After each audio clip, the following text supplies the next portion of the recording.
How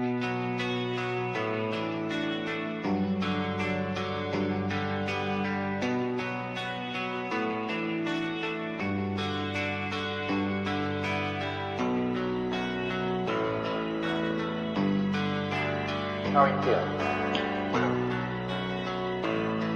How long have you been here?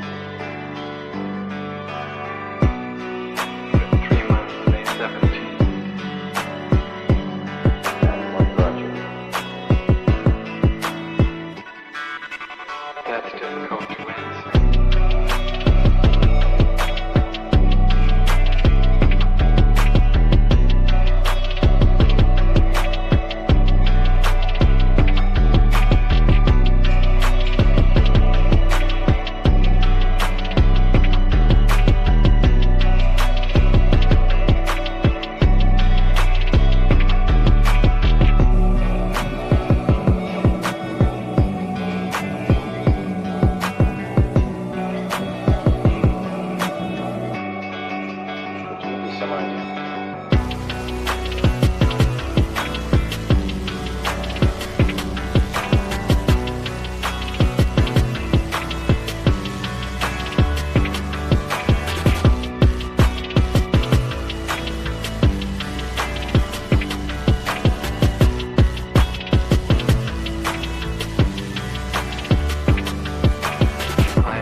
I'm not clear.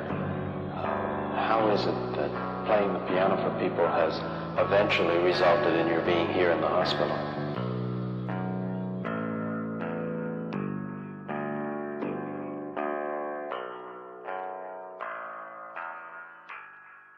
That's difficult to answer.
this the end? There's a noise inside my head of crying people facing death. Is this the end? Is this the end?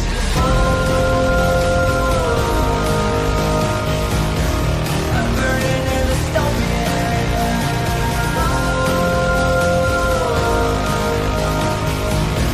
There's no place to hide.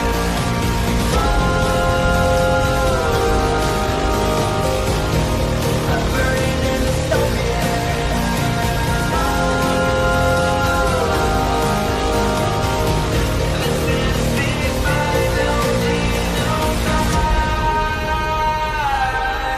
What have we done to the world?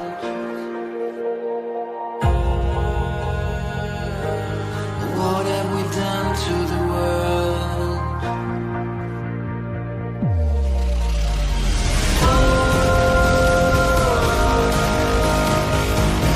I'm burning in the stone.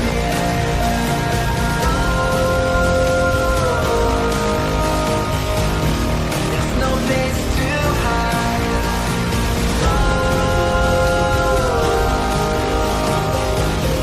I'm burning in the stone.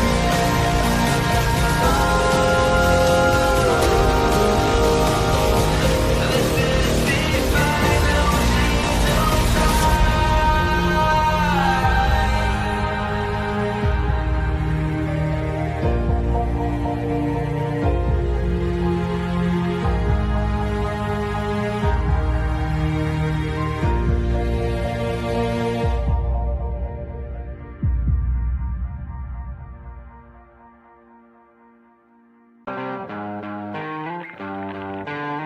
sweet dreams are made of these.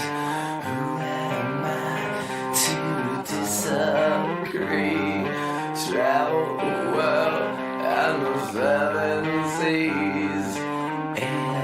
Everybody's looking for something. Some of them want to use you. Some of them want to get used by you. Some of them want to use you. Some of them want to be out you.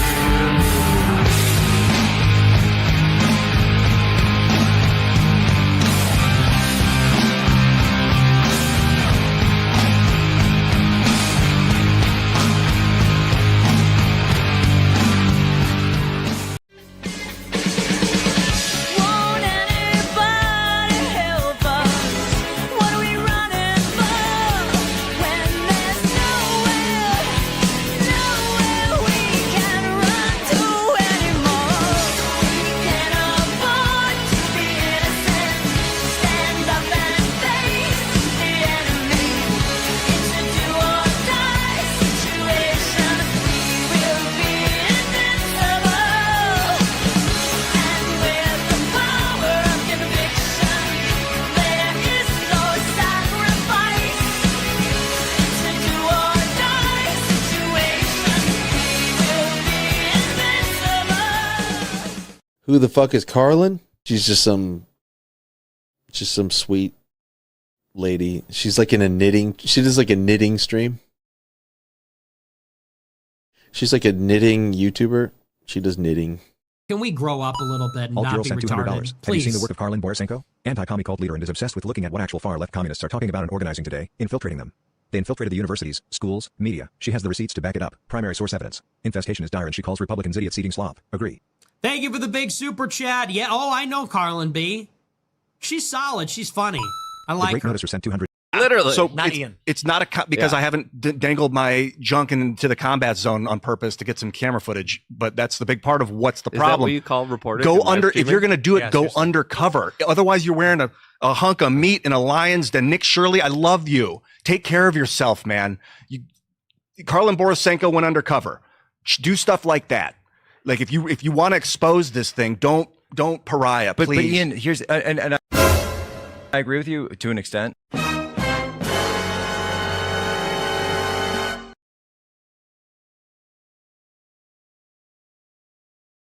What's up, everyone? What's up? I am so sorry that I am late today. I am so sorry that I'm late. It involved a traffic jam. It's not my fault. It involved traffic. All right. It involved traffic. It involved an extra stop to get gas because I almost ran out of gas. It was beyond my control. But you know what? It doesn't fucking matter because today we are doing a rare public. I did not get a haircut. No. Today we are doing a rare public spy stream, and the spy stream doesn't start till 6 p.m. So really, I'm not late. I'm 25 minutes early. Not late at all. I'm actually 25 minutes early because the spy stream does not start until 6 p.m. So you know what? It always works out. You guys always doubt me, and then it always works out. It always works out. We'll talk about spy stream in a second. Red Menace Guru in with a super chat update. I am entering the workforce again. Signed my acceptance letter. Good for you, bro. Congratulations. Everyone give Red Menace Guru a big congrats in the chat for signing his acceptance letter for a new job. Having spy stream is a mega bonus. Never stop what you do. I've learned so much. Thank you, Capitalism Rules. Capitalism does rule. Red Menace Guru also in with a gifted channel membership. W's to you, good sir. An old sub in with 5 gifted channel memberships, starting us off strong for today. Appreciate that very much, old sub. Now, guys, spy stream is a little bit different. Here's the deal, guys. Here's the deal. I am making today's event public in the hopes that people will follow the honor system and get me to the channel membership goal today. Because listen, Spy Stream is supposed to be a supporter exclusive. This was originally going to be a supporter exclusive event. So there are a lot of reasons for that. It's just easier to do it when it's supporter exclusive, less opportunity for error when it's a supporter exclusive. But I'm taking a little chance today. I'm taking a chance, and we're going to see if you guys can do it, because during spy stream, I typically do not talk, which means, oh, Brittany was accusing me of Photoshop. I don't give a fuck. I don't give a fuck. I blocked that dumb cunt yesterday. I don't... See, this is what I'm talking about. It's like I'm actually trying to infiltrate a live leftist meeting over here and show it to people. And what are the dumb blonde cunts of the internet who basically have no audience because, you know, reasons. What are the dumb blonde cunts of the internet doing? Karlyn is photoshopping. Yeah, I'm live on video, you stupid bitch. But Brittany is blocked. Yeah, I mean, this is really the issue, is that Brittany's fucking jealous. And now that I've lost the weight, Brittany is extremely jealous. And if you don't know who Brittany is, don't fucking worry about it, because it doesn't matter. I don't even wear makeup. Unlike Brittany, I don't even wear makeup. I'm not even wearing makeup. I literally just got home. I did brush my hair. Because I was sweaty. I did brush my hair, so that was you know, a bonus. But yeah, I don't even wear makeup. Don't let the sparkle necklace fool you. This is cheap costume jewelry. I'm not even wearing makeup right now. Brandy, W's to you. Thank you so much for the gifted channel membership. So guys, here's the deal. We're going to do a little experiment today. I am going to give something to the internet that normally is not available publicly. I am going to gift the internet with a live public infiltration into a live, real-time leftist organizing call, okay? We are going to get to be flies on the wall for this call.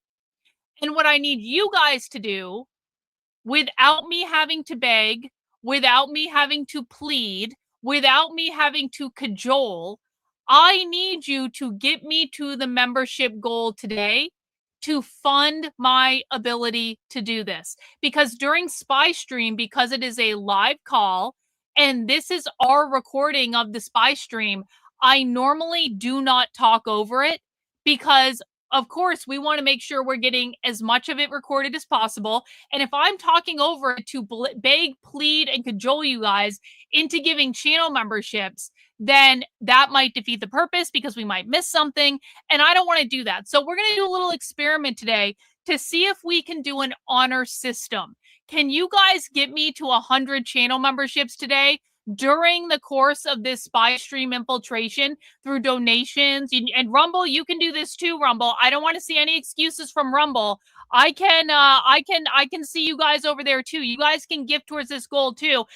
Angel Eyes, W Angel Eyes. Guys, when you gift channel memberships, we will give you W's in the chat. Angel Eyes in with 10. Guys, can we actually get to 100 channel memberships in the next 10 minutes? Maybe 20 minutes? Can we actually just do it right off the bat and get it done with? And then I'm going to bring you guys inside a live leftist call. And that's what we're going to do today. That's what we're going to do. So one in the chat if you guys are excited for a rare public spy stream and you understand the value of going inside live leftist meetings and watching them live so that we stay further ahead on what the far left is doing than any other group on the internet. One in the chat if you think that this is going to be a really good use of our time and it's really valuable and you want to see me keep doing this. 2 in the chat if you think this is going to be a big waste of time. Chicken spawn, fuck you. Guys, if you're putting a 1 into the chat, can we preemptively hit the spy stream goal before the spy stream even starts? Can we just do that? Can we just do that? Channel memberships are $5, guys.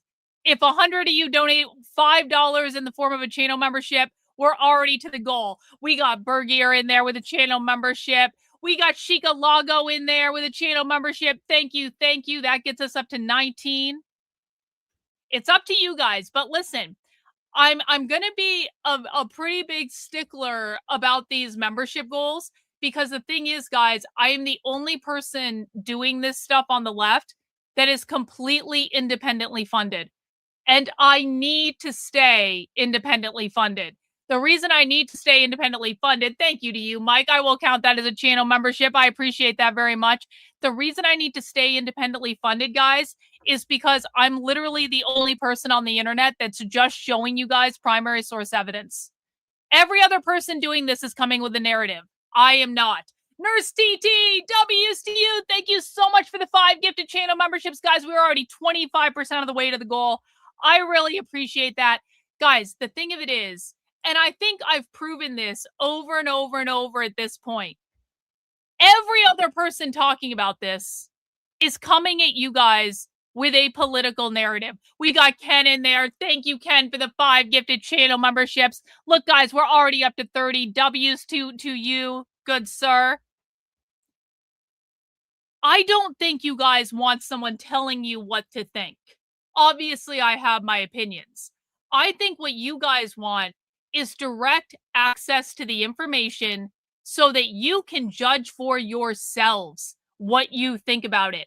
I am not on the right. Well, I am on the right. I'm on the far right. But like, I'm not part of the conservative, Republican, MAGA political establishment. Fuck them. No offense if you're a conservative. But like, I feel like they have betrayed the country and I don't really want anything to do with it. I am not part of the conservative political machine. I am not shilling you a narrative. I am not selling you a story about what's happening. All I'm doing is showing you the evidence. I also, of course, am not part of the left. No matter how many times conservative retards like to say I'm secret Antifa or whatever lie they're telling about me this week, I am not part of either political tribe. I do not take political money. I do not take bribes from Israel to be a Zionist, to lie to you guys about that whole situation. Photo Girl, W's to you. Thank you so much for the gifted channel membership.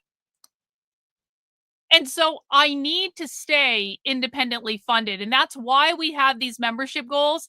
And that's why I try to hammer them so hard when we're doing stuff like this. Because I tell people all the time, if this stuff is not funded, it will go away.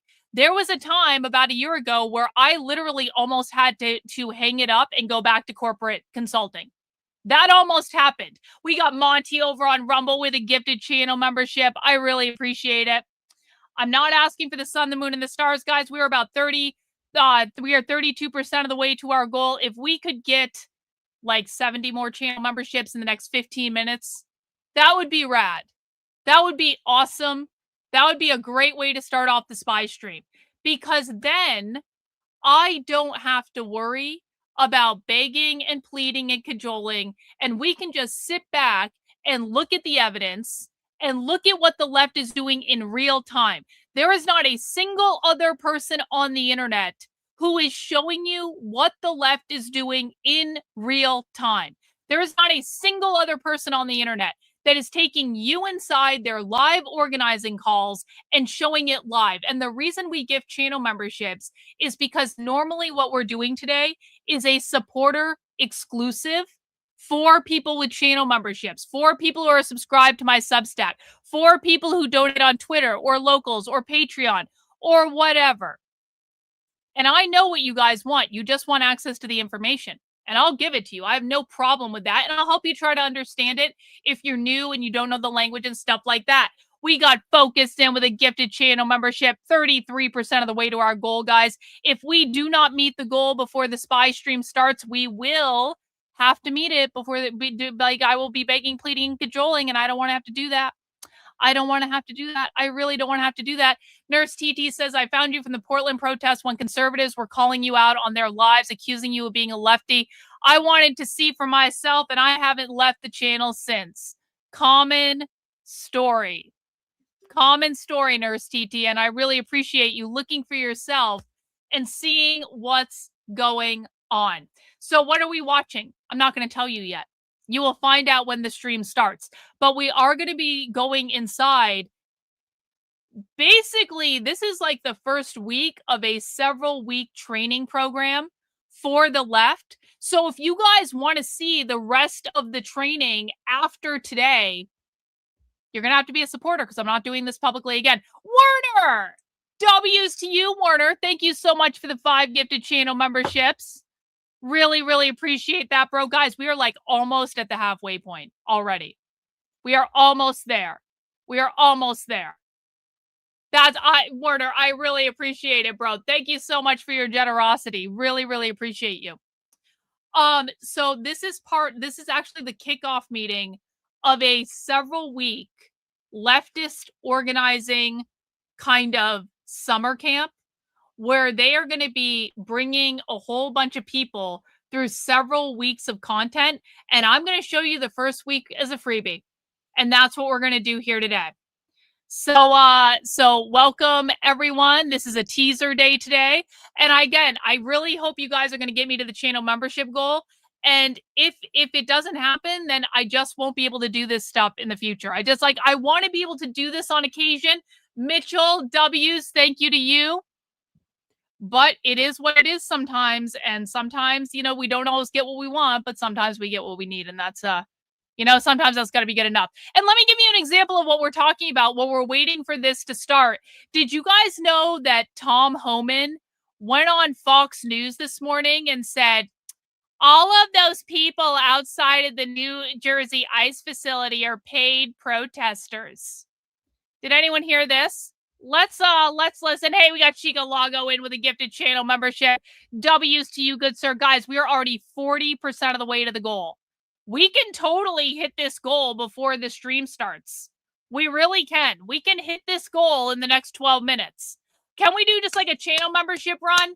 Can we just do it? Can we just bang it out of the way? We need like 12 people to give 5 channel memberships, or we need 60 people to give 1 channel membership. There's more than enough people in the chat, guys. W's to you, old sub, the consummate supporter and fucking legend of the channel.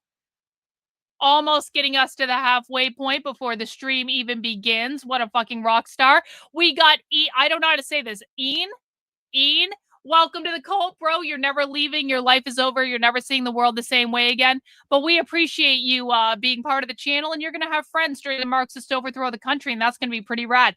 Let's listen to the epic amount of bullshit that the so-called border czar was spewing on Fox News this morning. Most of them from out of state. Look, these are paid protesters. We got facial recognition of people from Portland. They're at Portland riots, and many from the Minnesota. This is a well-planned, established thing they're doing. This isn't homegrown. There's a lot of local people there to protest peacefully, and they certainly can do that. But the violence, majority of violence, not all the majority is coming from out of town people. Most of them from. Well, it is true that there are out-of-town people at the New Jersey ICE facility, because guess what? It's like a 10-minute trip over from New York City. So, duh. It is not true, Tom Homan, that Antifa are paid protesters. So this is the type of conservative bullshit that I'm talking about. Ding, ding, ding on Rumble. Oh, my God. Ding, ding, ding says, I got fired from my job this morning. I'll send money. Oh, my God. Ding, ding, ding. Positive vibes to you. Thank you so much for sending in a channel membership, even though you got fired from your job this morning. I'm sorry, bro. That sucks. But you know what? Ding, ding, ding. I've coached a lot of people who've gotten fired from their jobs. Just get out there, hustle. You're going to find something better where you might even make more money than you did before. We believe in you. Ding, ding, ding. Positive vibes and energy to you. Thank you so much for being an amazing supporter and an amazing mod on Rumble. We love you. We got Ben in with 5. Thank you so much, Ben. You rock. We got Focus in with another one. Thank you, thank you, thank you. That gets us up to 49, guys. We're up to 49. We are so close to the halfway point. So when we got Biddy. Welcome to the cult, Biddy. We appreciate it. You're never leaving. You're never going to see the world the same way again. But again, you'll have friends during the Marxist overthrow of the government. Look at that. Halfway to the goal. Halfway to the goal already. You guys rock. So this is what I'm talking about. With Tom Homan going on Fox News and literally saying, Antifa are all paid protesters. One in the chat, if you think that Antifa are paid protesters who are only doing what they're doing because they're getting paid for it. 2 in the chat if Tom Homan is full of shit and he doesn't know what he's talking about. 1 in the chat if you think that Antifa are paid protesters. 2 in the chat if you think that Tom Homan is full of shit. Do you know how we know that Antifa are not paid protesters? Because unlike people in the conservative establishment, not only do I go undercover with Antifa, many members of my community also do it as well on a volunteer basis. And we know directly that anyone who is shilling the paid protester myth is lying to the public. We had to give up Greg Bavino for this. Greg Bavino wanted to deport 100 million illegals and then got fired by the Trump administration. He was fired. He was forced to resign as a scapegoat because they really thought that that was going to appease the people in Minnesota. And now literally the replacement for Greg Bavino, who was fucking awesome, is Tom Homan going, they're all paid protesters and, you know, we're going to find the head of the snake and we're going to cut it off. The Trump administration has been spewing this bullshit for over a year, guys. For over a year, they've been saying, we're going to RICO them. They're paid protesters. We're going to RICO them. They aren't going to do shit because only retards think they're paid protesters. I yelled at Tom this morning for he called them Democrats. This is the savior of the ICE facilities, guys. He thinks they're Democrat paid protesters. This is the problem that we are dealing with on the right. And this is why it's important that you guys get access to primary source information. Thank you so much, Nanos, for the super chat. I really appreciate that. This is why it's so important that you guys just get access to the direct primary source evidence. Because listen, you don't need to like me. You don't need to like my tone. You don't need to like my attitude. You don't even need to like my politics. But the fact of the matter is, primary sources do not lie. Bro, you sent in 3 of them. Thank you so much, Nanos, for the 3 super chats. I appreciate that.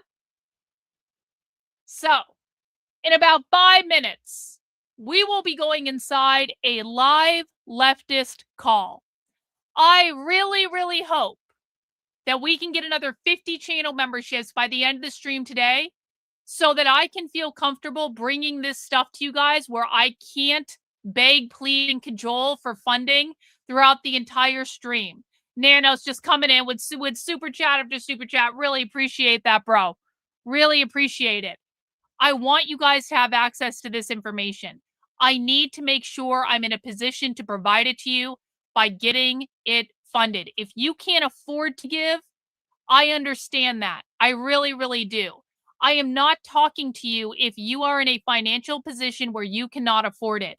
I am talking to the people who can afford it because I know that right now we have at least 50 people in the chat who can afford to donate one channel membership, which is $5.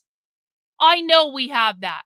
So if you guys want to see this continue, if you want access to this information that no one else is giving you, if you want to help breaking down the language and figuring out what they mean, oh, fuck, great Otis. Fuck you. Oh my God.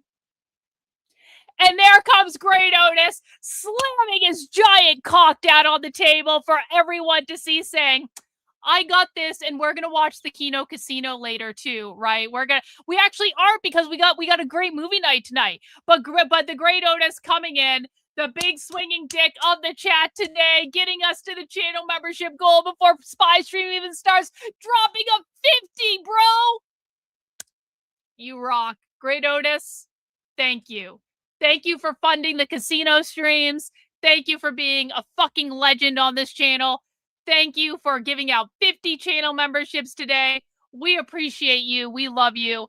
Thank you, thank you, thank you. Thank you for taking some of the burden off of Old Sub, because I bet Old Sub was just spinning. Old Sub was like winding up that. I know exactly how Old Sub thinks, and I quite frankly want some of the burden taken off Old Sub, because he does too much and I start to feel guilty. So I'm really, really grateful, bro. Really grateful. Thank you so much. Everyone do W's in the chat for Great Otis. We just met the channel membership goal in less than 20 minutes. See? That's how it's done, guys. That's how it's done. That is how I stay independently funded when all of these other conservative con artists are taking money to shill you guys a narrative. I don't have to take money from them because I'm funded by the best community on the fucking internet. We have the best community on the internet. The absolute best fucking community. And you will never convince me otherwise. You really won't. So guys, we are going to be moving into Spy Stream. This is a live training. I do not know what they're going to say. I do not know what they're going to do. I will not talk over the training, but I may make notes in the chat and display them on the screen. If you guys we are going to take the chat off the screen because we're going to get a recording of this. But if you guys want to make notes in the chat and offer your commentary, please feel free to do so. If you say something, see, I fucking knew it. I fucking knew it. You didn't, Old Sub. Old Sub's like, I'm not going to let it go out like that. I'm not going to do that. I fucking knew you were going to do that, bro. Oh man, Daddy Old Sub is here. Legend, the fucking king. Okay, you know what? You want to do it? I'm not going to tell you no. It's like, Old Sub, you know what it's like? It's like when my mother's like, I'll pay for dinner. And then I'm like, no, Mom, I'm going to pay for dinner. And then she does everything. And then my mother sneaks back to the waitress to give her cash before I can give the waitress my credit card. That's exactly what this is. I stopped asking my mother to like not pay for things a long time ago, even though I could pay for it and very much afford it, because my mother, no matter how much I try to pay for something, is going to fucking pay for it herself. So I'm like, you know what? Makes Old Sub happy, and we love you and we appreciate you. Thank you so much for spoiling us on this channel. We really, really appreciate it, guys. All right, let me dig in and get the stream up so that we can actually get properly started. Okay, everyone ready? Everyone ready? Do.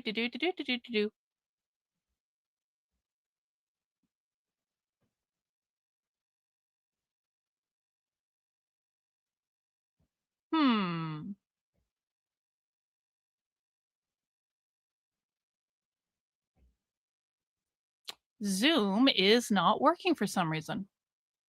Hang on. Oh, wait, it is working. It went up on a different window. Okay. Start scheduled till 7. Oh shit. Guess what, guys? Guess what?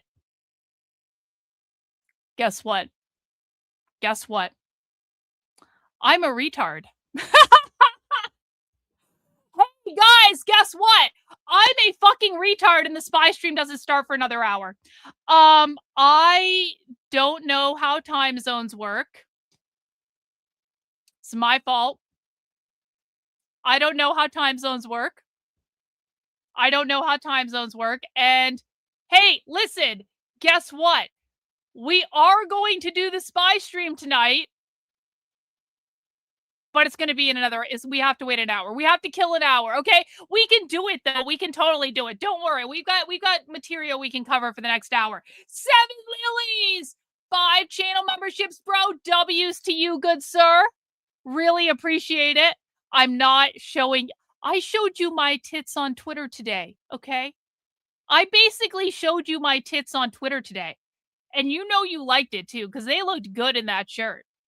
But I'm not showing you my feet for an hour. No, I'm not showing you my feet for an hour.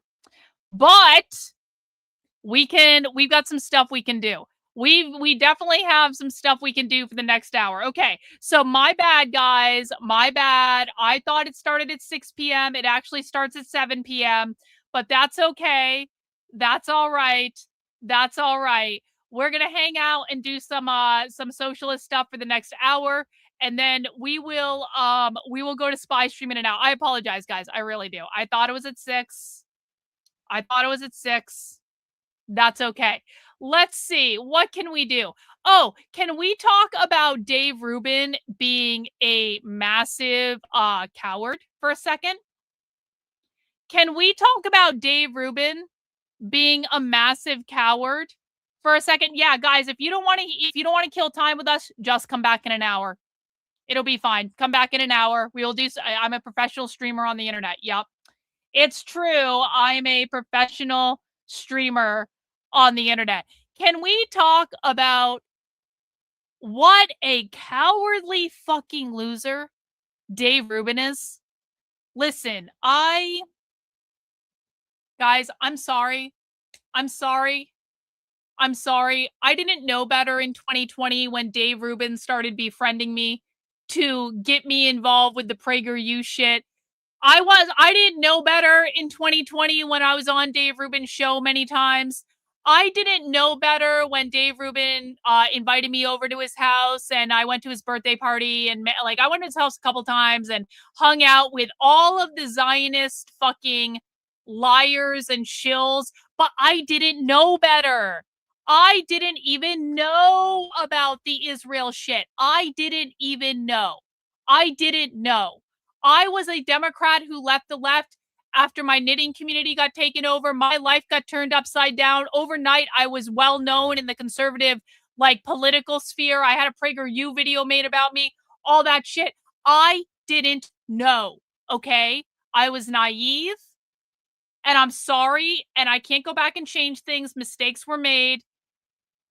As soon as I figured it out, I turned on him. And he was always an asshole anyway, if I'm being honest about it. He was always an asshole anyway. And just completely fake from the fucking start. But you had to pretend. You have to pretend in situations like that. And it's it kind of sucks, but it is what it is. Thank you, Ninja Artist, for that. Thank you. Now, in case you guys missed it, Dave Rubin was on an episode of Jubilee. What was it? A week ago? Where Dave Rubin literally got his ass handed to him by a bunch of internet communists. And I shouldn't even say communists, because honestly, the kids on that Jubilee show were not even real communist activists. They really weren't. They're content creators who are, some are Democrats, some are liberals, some are progressives, some are definitely getting into more socialist stuff. That's very true. What did you find, Chicken Spawn? Oh yeah, Chicken Spawn just found my boobs on the internet. Yeah, don't my tits look great in that picture? I told you. They look good in that picture. Anyway, can I find the original clip of Dave Rubin on Jubilee? Hang on, let me see if I can find that for people. We've got a little extra time, so Dave Rubin Jubilee. Okay, let's see. Let's watch Dave Rubin absolutely getting his ass handed to him on Jubilee, so you guys can see what happened. Let's just in case you missed it. So let's start. Well, first off, the disastrous war, the quote unquote disastrous war that you're talking about. You're talking about a 40-day military operation that stopped an apocalyptic regime from getting a nuclear bomb and exporting terrorism throughout the world. And we're now in an economic embargo of them, right? We've basically done a blockade of the Strait of Hormuz. So to say it's a disastrous war, we've done a blockade. We did lose. Hang on. We did lose 13. We did lose 13 of our soldiers, and that is killed over terrible. 200 children. But things happen in war, right? Things happen in war. Well, things do happen in war. You can laugh at that. Hold on. Listen, you want to talk? War is the last. If Donald Trump wanted to prevent the Islamic Republic of Iran from obtaining a nuclear weapon, he could have just stuck with the Iran nuclear deal that he ripped up. Iran did not enrich past the 3.67. Wait, they didn't enrich past the 3.67% agreed upon in the JCPOA. They only got to 60% after Donald Trump left that deal. I'm impressed with your talking points. You got impressive talking points, and you memorized them well. They're not correct, but I am impressed. Okay. First off, the Iranians admitted in the negotiations right before the war started that they were enriching past what they were allowed to. That's number one. Number two, can you agree or verify their claims? It's one thing to say, oh, this is what we're doing, this is what we are agreed to, etc. But you have to be able to verify that. And the idea that we have people on the ground or the UN or some third-party organization that can verify what they're actually doing. The IAEA assessments agree with me. And Tulsi Gabbard, our director of national intelligence, testified in front of Congress last year. And according to the entire intelligence community, Iran did not have a nuclear weapons program. Okay. That they didn't have a nuclear weapons program. They were enriching past the point that they were allowed to for civilian use. Everyone knows that. But allow me. But do you understand a weaponization process is different than just enriching? Do you think the Iranian regime before this war, the Iranian regime that has oppressed the people of Iran for 40 years, do you think that was a good regime? Would you say that was a good government? Would you like to live under those people? Were they progressive in any way? Do they hold any of the values that any of you guys hold? No, but we don't just start wars on countries whose politics we disagree with, or who are oppressive to their own people. Exactly. We're actually an ally to Saudi Arabia. Exactly. There's a bunch of clips on here, guys. Let's just take a look at this one real quick. That Donald Trump has made better off since he got in office. So like an example would be GDP, unemployment, inflation, etc. Well, right now, first off, the big beautiful bill was just passed last year, and it's kicking in now, right? It's kicking in now. Okay, so we're going to now see results of that, like even the tariffs. All right, so let's do tariffs. Are you for or against tariffs? Against the universal tariff. So what's the main metric that he made better off? What's the main metric that he made better off? GDP, unemployment, inflation? Do you have any idea? Listen. Nothing. I don't think you do. Nothing. Do you think? Hold on. So you're arguing that things economically were better under Joe Biden at the end of his administration. Absolutely. Yeah. So can you give me an example of how? Yeah, GDP growth was better off. Real median wage growth is better off. Inflation was better off at the end of his administration. Unemployment was better off at the end of his administration. We had the worst year of job growth in the past 4 years, just this last year under Trump's administration. The inflation 3.8% year over year since Trump got in office. We're seeing all of those economic indicators become worse off. Can you tell me anything that he's done to make it better off? You say it's broken for Democrats. It sounds like it's broken right now under Trump. Have you looked at the stock market? It's worse off in terms of growth in 2025. He actually used the Pam Bondi defense, guys. Remember when Pam Bondi testified in front of Congress and they were grilling her about the Epstein files? And she was like, but the stock market. Dave Rubin literally just used the Pam Bondi defense. Yeah, 2024. You look at Dow Jones and S&P 500. They're both up quite a bit right now, but lower rate, and lower doing quite well. You know, things don't happen overnight. So Donald Trump, for example, things don't. That's true. That's true. There's reality. There's actual reality. Like you put policies into place, and they don't just kick in the next day, right? Well, Donald Trump, a year and a half. Donald Trump said when the tariffs. He said in a year, prices would be down 50% for electricity. Are they up right now? Hold on. All right, that's another clip. How many other clips can we find from Dave Rubin on Jubilee where he is he's Michael Knowles, right? Yeah. So what's that coalition again called? I think it's like Less Equal, that's trying to actually get rid of Obergefell and overturn gay marriage rights. Does that not concern you? Well, first off, I've never heard of that specific organization, but what I can tell you, you're friends with them. Michael is part of. I just don't know what you're talking about. But what I would look it up right now. What I would it's say called is Less Than. No, and it's Lila Rose, Michael Knowles. I think it's what's that guy's name at the Daily Wire, the head one? Okay, but that's not Donald Trump. I understand they want to go away from this. No, that's not Donald Trump. That's not the head of the party. I have friends friend. Well, first off, Michael and I are friends, but there is a cap on our friendship. There How actually are you is. friends with someone who doesn't want you to be in love, Mike? There's a cap on our friendship. Guys, do you know what the cap on my friendship with Dave Rubin was? It was me having a spiritual conversation on Twitter in which I was making the point that God loves everyone, and that's why Hitler went to heaven, because God loves everyone unconditionally, which for me is a spiritual perspective. I believe that no matter what you do in this earthly life, no matter how awful of a human being you are, God still loves you unconditionally. You can disagree with me, that's fine, but I actually think that's a rather beautiful thing, that we can fuck up so badly as human beings, and God's love is so pure that it doesn't matter after we exit this life. That was a spiritual discussion I was having on Twitter. The cap on Dave Rubin's friendship with me is he never spoke to me again after that tweet. He didn't ask me about it. Karlyn, what were you actually trying to say here? He wasn't inquisitive. It was just complete fucking cut off. And I didn't understand that at the time. I really didn't understand it. But now, with the benefit of hindsight, seeing how many other of his friends Dave Rubin has cut off or have caps on their friendship where, like, you're friends until you say something that he doesn't like, and then you're not friends anymore after that. That is why this guy deserves to be dragged across the fucking internet. He is not real. He's not authentic. He has no real human relationships. I'm not even convinced his husband and him are actually in love, if I'm being very honest about it. And again, I've been around them in person. I was at his fucking birthday party, and I was at his house other times. I have met his husband, who actually is a really nice guy. But, like, this bullshit, there's caps on my friendship. Well, there fucking shouldn't be, asshole. Either you are friends with someone and you actually care about them as a human being, or you are not. It really is a zero-sum game there, Dave. Either you're friends or you're not. There's no fucking caps. He doesn't want me to be in love. He's had dinner at my house with his wife. My husband cooked for him. That's against God. Yeah. So I want to have a word but with him. No.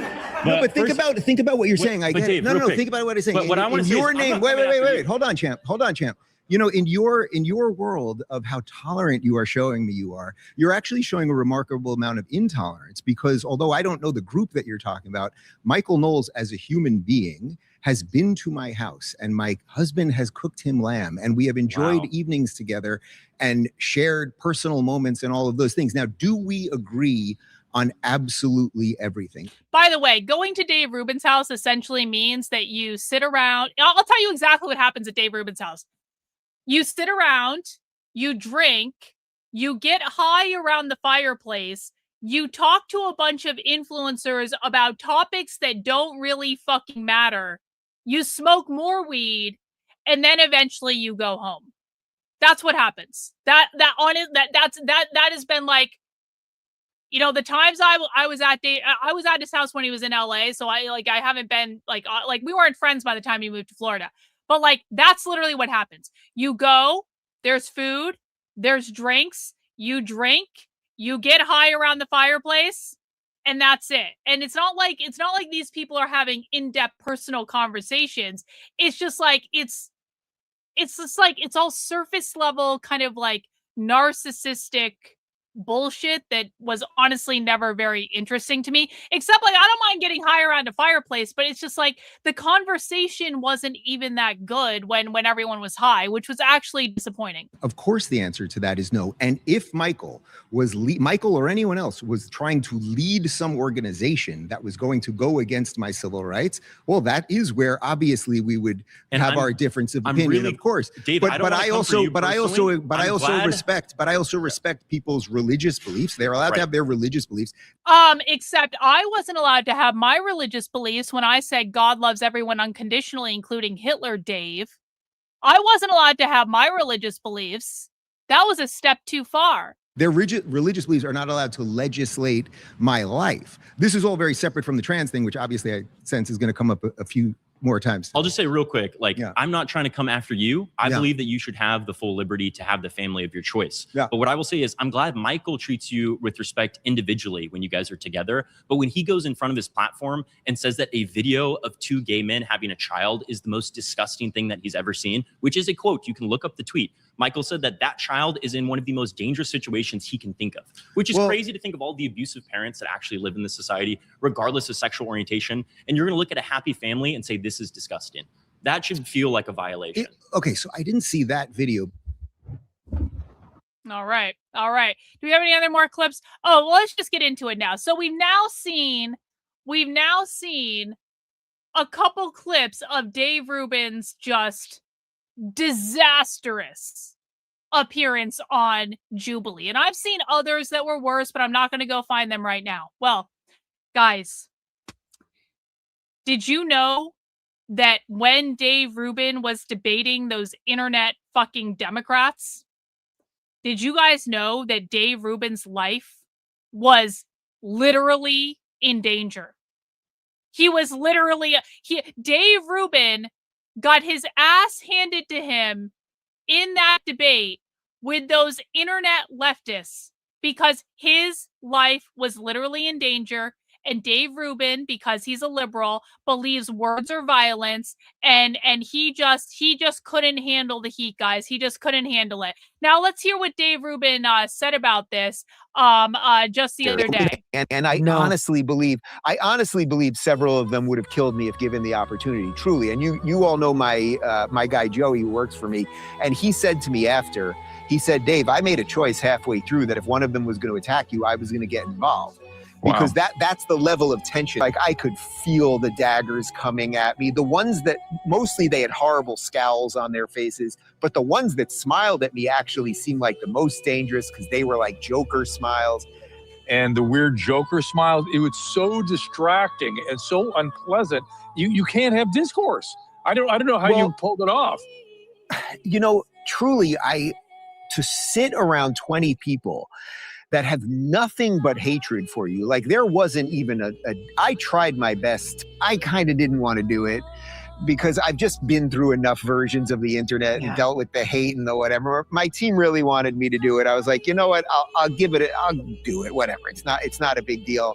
I tried to say, I'll show you a little respect to start this thing. They offered nothing. For 2 hours and 55 minutes, I think I did a very nice job. I did have one blip moment where I kind of blanked on something, and I fully grant that. David, that sounds ridiculous. So, guys, do you guys remember when I was on the Dr. Drew show? And listen, I think Dr. Drew is a nice guy. I have actually met him in person. I met him in person at Dave Rubin's house, by the way, which he didn't remember, but that's fine. Do you guys remember when I was on the Dr. Drew show?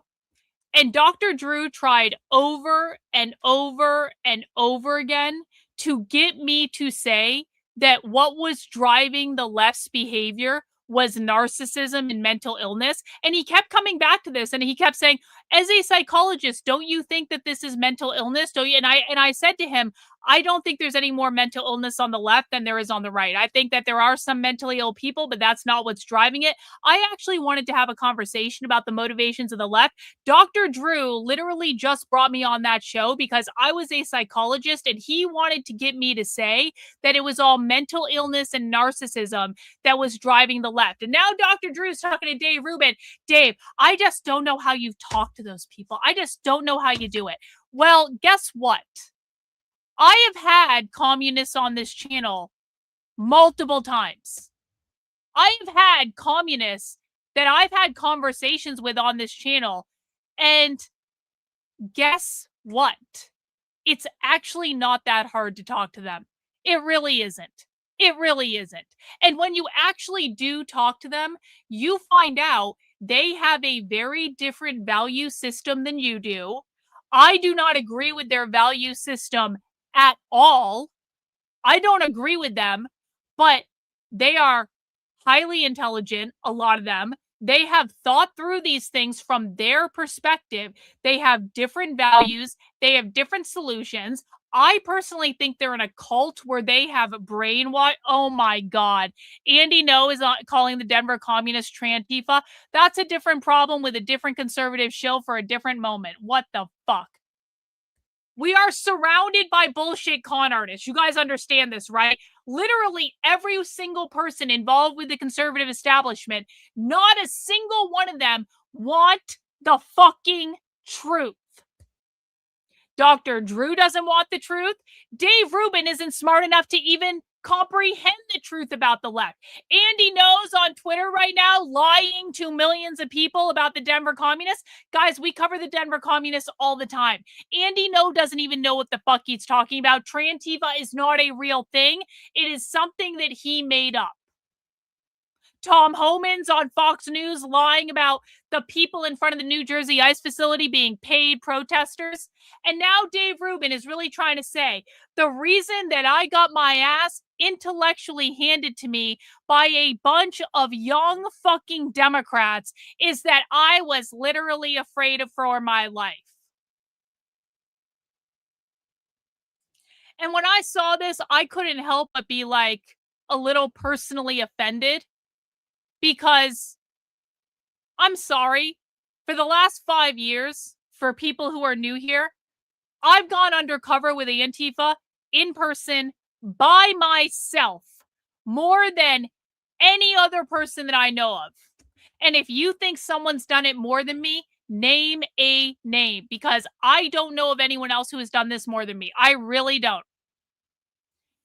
I have been in the room with Antifa for hours by myself in a disguise, hoping they don't recognize me and figure out who I am. I have been in the room with Antifa for multiple fucking days, 8+ hours a day in some cases, where I had to wear a fucking chest binder, go under a fake name, do all sorts of crazy shit to my hair. I have done this multiple times, year after year after year after year. I have been in situations where I think people knew who I was and they started to circle around me and I had to get the fuck out of there. I have been in situations where I was recognized and chased down the fucking street by a black fucking communist. And then I got called a racist after I was chased down the street by a black fucking communist who was filming me. I have actually been in situations where had something gone wrong, I could have gotten the shit kicked out of me multiple times, including this past weekend in Boston when I was around thousands of queer activists by myself before my husband got there because he was running a few hours late and he couldn't go with me to the event on Friday. So you'll have to pardon me that when Dave Rubin is talking about feeling as though he was in a life and death situation with a group of Democrats, when he was in a room with a bunch of video cameras and security behind the video cameras, and if anyone had tried to attack him, they would have been pulled off immediately and nothing would have fucking happened.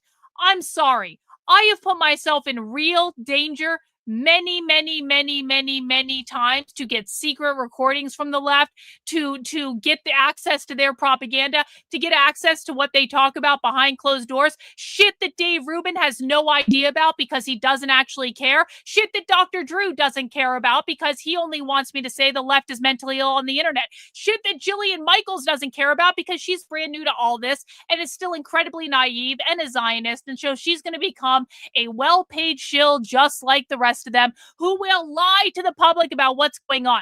These people do not care about the left at all. And then this asshole has the fucking gall to say, my life was literally in danger and that's why I sucked in the debate. Fuck you, Dave. Fuck you. There are people in this community that have put themselves in actual real danger, going undercover with Antifa in their towns over and over and over again. It's not just me. There are many people in my community that have done more to expose what the real far left is doing than Dave Rubin ever fucking has. And so I gotta say, I'm a little personally offended that my life was in danger because I was in a room with Democrats. It's like, Can we grow the fuck up, please? Can we grow the fuck up and start hinging into reality? How pathetic. How pathetic, Dave. How fucking pathetic. Yeah, Dave Rubin is a coward, an average person who has been undercover with far left groups. How long have you been doing it? Like over a year now? You've been with them for, he has been embedded with specific groups for over a fucking year. And you want to tell me that Dave Rubin's life is in danger? No. This guy has actually been embedded in person with different groups for a long ass time now. That's bravery. That's bravery. Dave Rubin is a fucking coward. People in my community do this because they know it's the only way that this problem is actually going to get documented in any real way, because of how much people like Dave Rubin have lied to the American public. Nick was undercover with Antifa in New Jersey like a week ago. He was actually undercover with Antifa in front of the New Jersey ICE facility a week ago, feeding us information in the chat about what was going on with Antifa in real time. Dave Rubin could never do shit like that.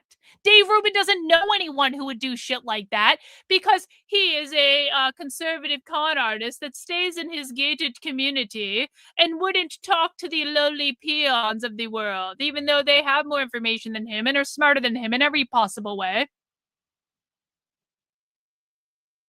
This is the problem that we are dealing with on the right. We are surrounded by shills, grifters, liars, and fucking cowards who will not do what is required to properly inform the public about what is going on. And I find it personally offensive. Maybe that's just me. Anyway, guys, we are getting ready for our spy stream. Spy stream is going to be starting in about half an hour. I do apologize for people who showed up early. I thought it was at 6 p.m. It's actually at 7 p.m. because I don't know how time zones work. So I apologize. We got about half an hour to kill. Let me see. What else can we watch for half an hour? Let's actually go to the Denver Communist page. Why don't we watch some Denver Communists, since Andy knows tweeting about the Denver Communists like he knows something. Let's see. Oh, we can watch this video from the Denver Communists. I've been wanting to watch this for a minute. 13 days ago, the Denver Communists put up this video with a thumbnail with Candace Owens, Tucker Carlson, and Marjorie Taylor Greene. It's about 12 minutes long. This is fucking perfect. This is perfect.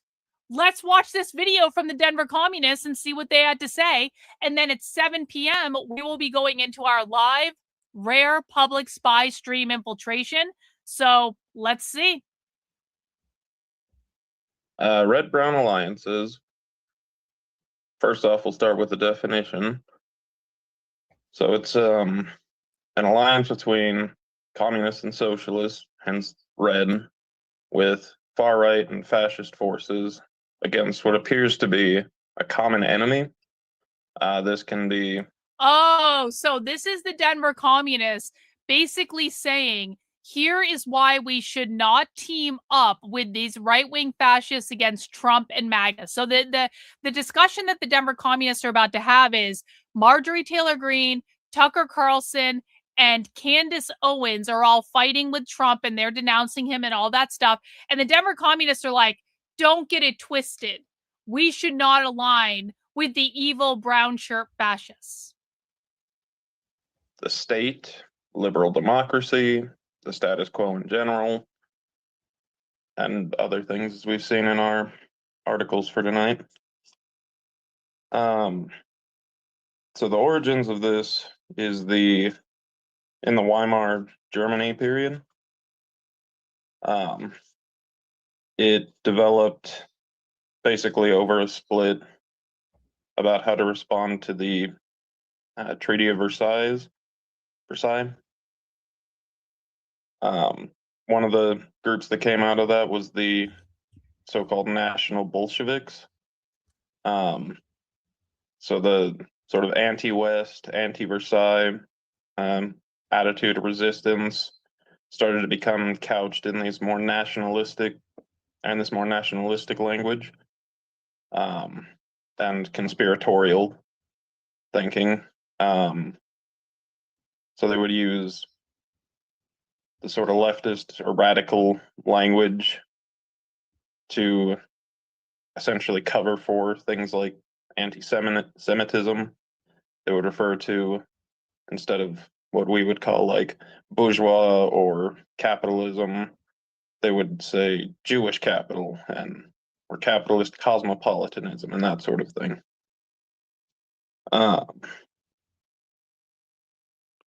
But so we know how all that turned out. 10, 20 years after it started, we ended up with the Epstein class. That's another good one. Thanks, James. The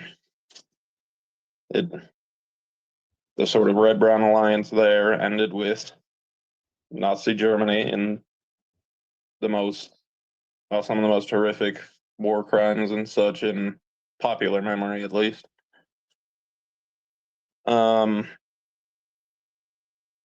So the next question is, how does it happen?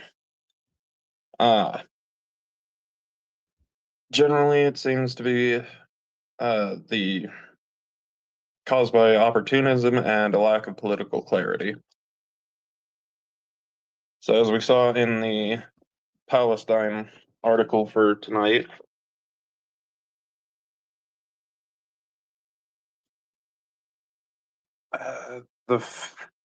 there's sort of 5 key arguments that kind of highlights this that we'll get a lot of the time when we're talking with people about this kind of thing. So I'm just going to go through that list. The main arguments in favor of these alliances in the Palestine context is usually given as any kind of alliance is appropriate to stop genocide. More broadly, stopping X is the most important. So this is just kind of missing the forest for the trees type of situation, I guess you could say. It's just taking whatever kind of help you can get. But that's kind of premised on that it's helpful in the first place in the long run. So the second one from the article is, even if they have unsavory politics, right-wing pundits are bringing the message of Palestine to a larger audience. Okay. So in general, it's reaching more people, trying to bring them into this movement for whatever it may be. So the argument is they are advocating for Palestine, but we are still not going to align with them, which, by the way, there are a lot of people on the right who have been saying, like, why don't we align with the socialists who, like, okay, there are a lot of people on the right who do not like what Trump is doing in Iran, who do not support Israel, who are like, basically, don't we have something in common with the left on this one? They don't like Israel. We don't like Israel. They don't like the war. We don't like the war. They believe that what's going on in Palestine is a genocide. We believe that what's going on in Palestine is a genocide. And there are a lot of people on the right who have said, Nick Fuentes is one of them, should we be aligning with the left? And my answer has always been no, absolutely not. Because although we may be agreeing on although it might seem like we agree, we actually don't. Because the reasons that the right has for the reason that people on the right have for being pro-Palestine over Israel because they think it's a genocide are different than the left. The reason the people on the right don't like Israel and don't want to support it is very, very different than the reason that the left doesn't like Israel and doesn't want to support it. The reason the right people don't like the war in Iran, the reason that like people like Tucker Carlson and Marjorie Taylor Greene don't like the war in Iran is very, very different than the reason that the left has for also not liking the war with Iran. So even though Ross, you're behaving like a massive retard in the chat, bro. No one said anything about Hamas. I need you to stop being retarded, so I'm going to put you in a timeout for 5 minutes so you shut the fuck up. Even though it might seem like we have agreement, we really don't, because our reasoning for coming to that conclusion is not the same. And I think the Denver communists are basically saying the same thing. It's like, it might seem like we agree with these people because they're saying that what's going on in Palestine is a genocide, and they're saying fuck Trump, and all those things are good, but that doesn't mean we should align with them. So. Play. Then we have 3, all support is welcome. The agreement is only skin Just deep. generally, Exactly. Those arguments that we need all the help we can get in whatever fight against X, Y, Z.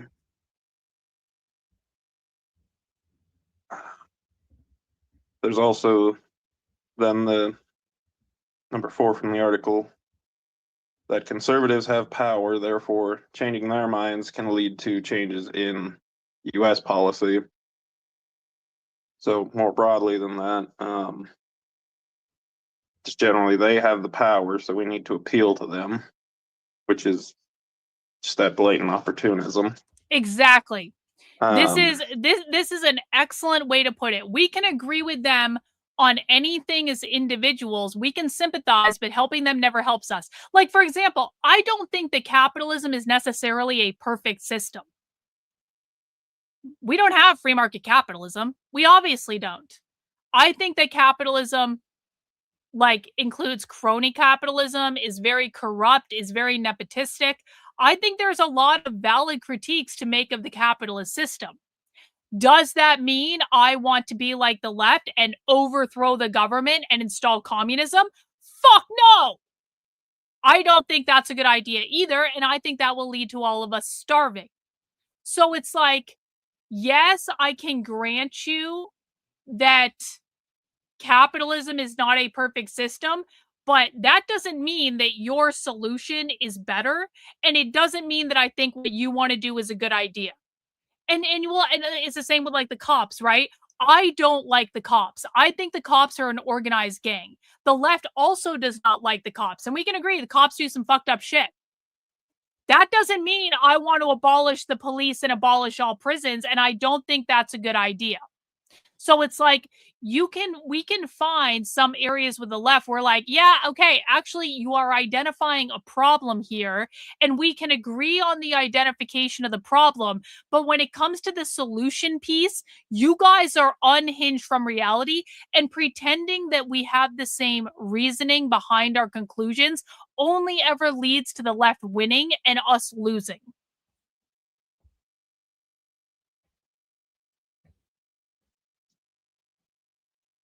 Play.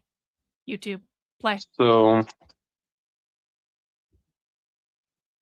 question then becomes,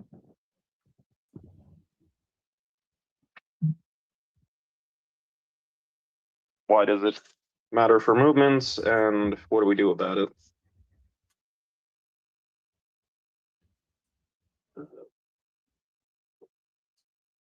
So again, it's rooted in this idea that, all help is, or all support is useful and good support. This is premised on the assumption that that support is good support. Generally, what we see with these kinds of movements is that they just move to the right in order to, attract a supposedly larger audience, and get that supposed help, and appealing to this sort of more, well, essentially the status quo, ultimately. So it confuses and dilutes the movement towards its actual goal. So like in the Palestine article, the goal is the liberation of Palestine, but it kind of gets diluted with all these anti-Semitic things and that getting confused for anti-Zionism, which is already an accusation that gets tossed around for that movement. As an example,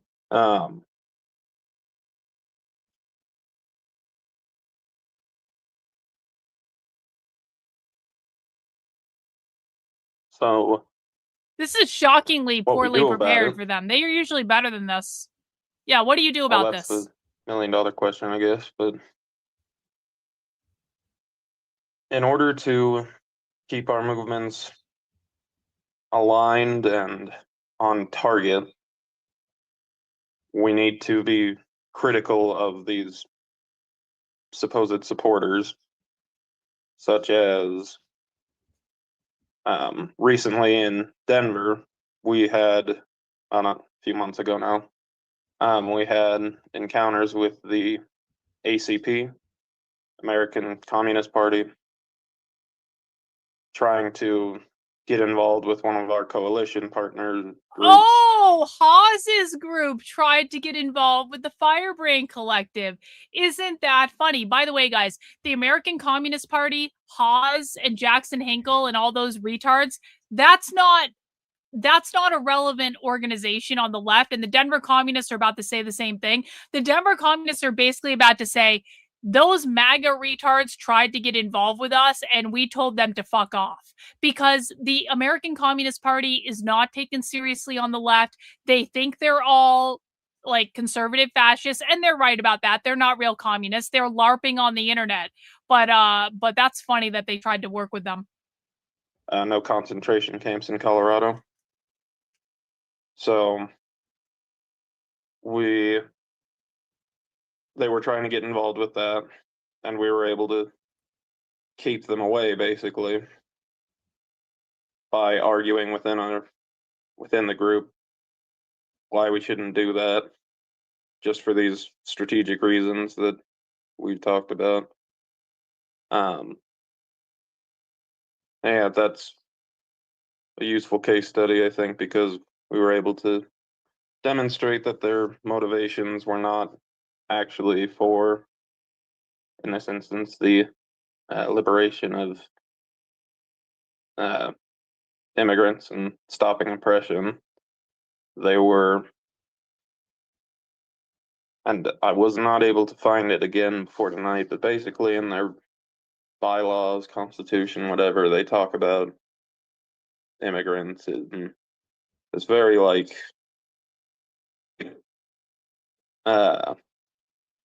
something about the rational exchange of people. Essentially, it sounded like people were cattle. It was very strange, but very dehumanizing language, as I recall. But anyway, so we were able to successfully thwart them from coming in and confusing us.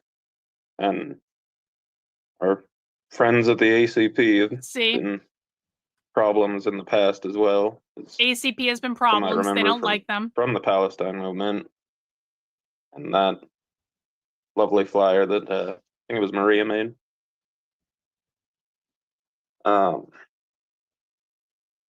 Anyway,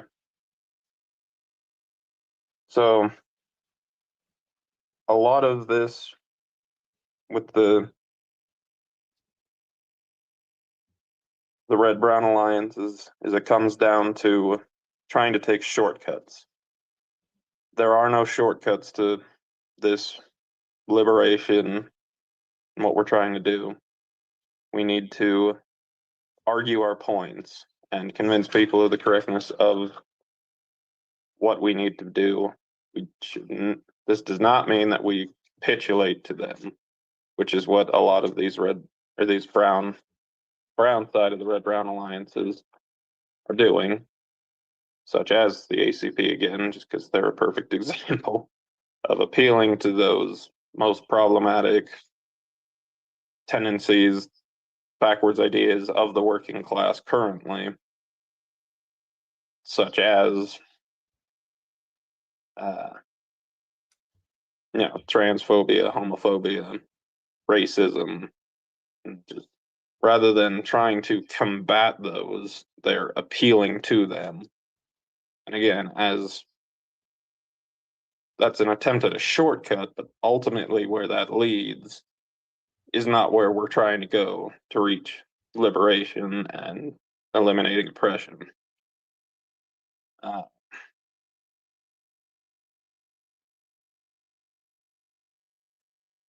One last point that I want to make, though, is that so while obviously it is very important to keep these out of our movements, No. it's very No, I just responded to your comment, and coming in here and saying it in the chat is not actually going to get you the outcome you want.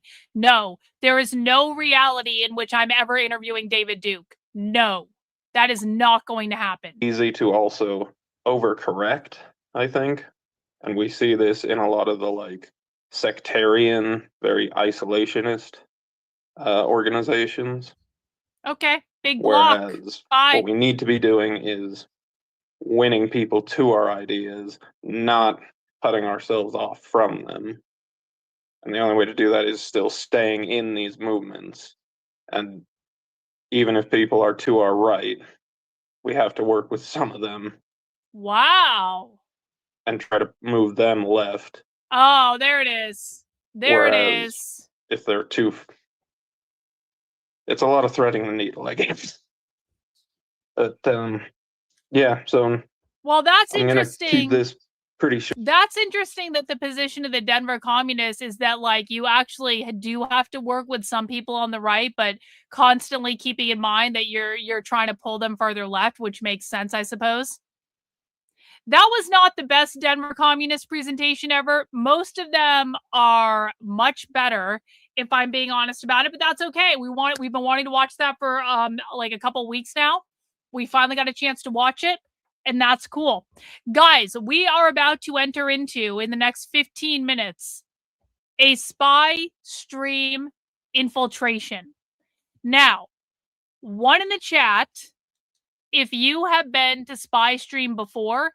2 in the chat if this will be your first ever spy stream. 1 in the chat if you have been to a spy stream before. 2 in the chat if this is your first ever time at spy stream. Let me know.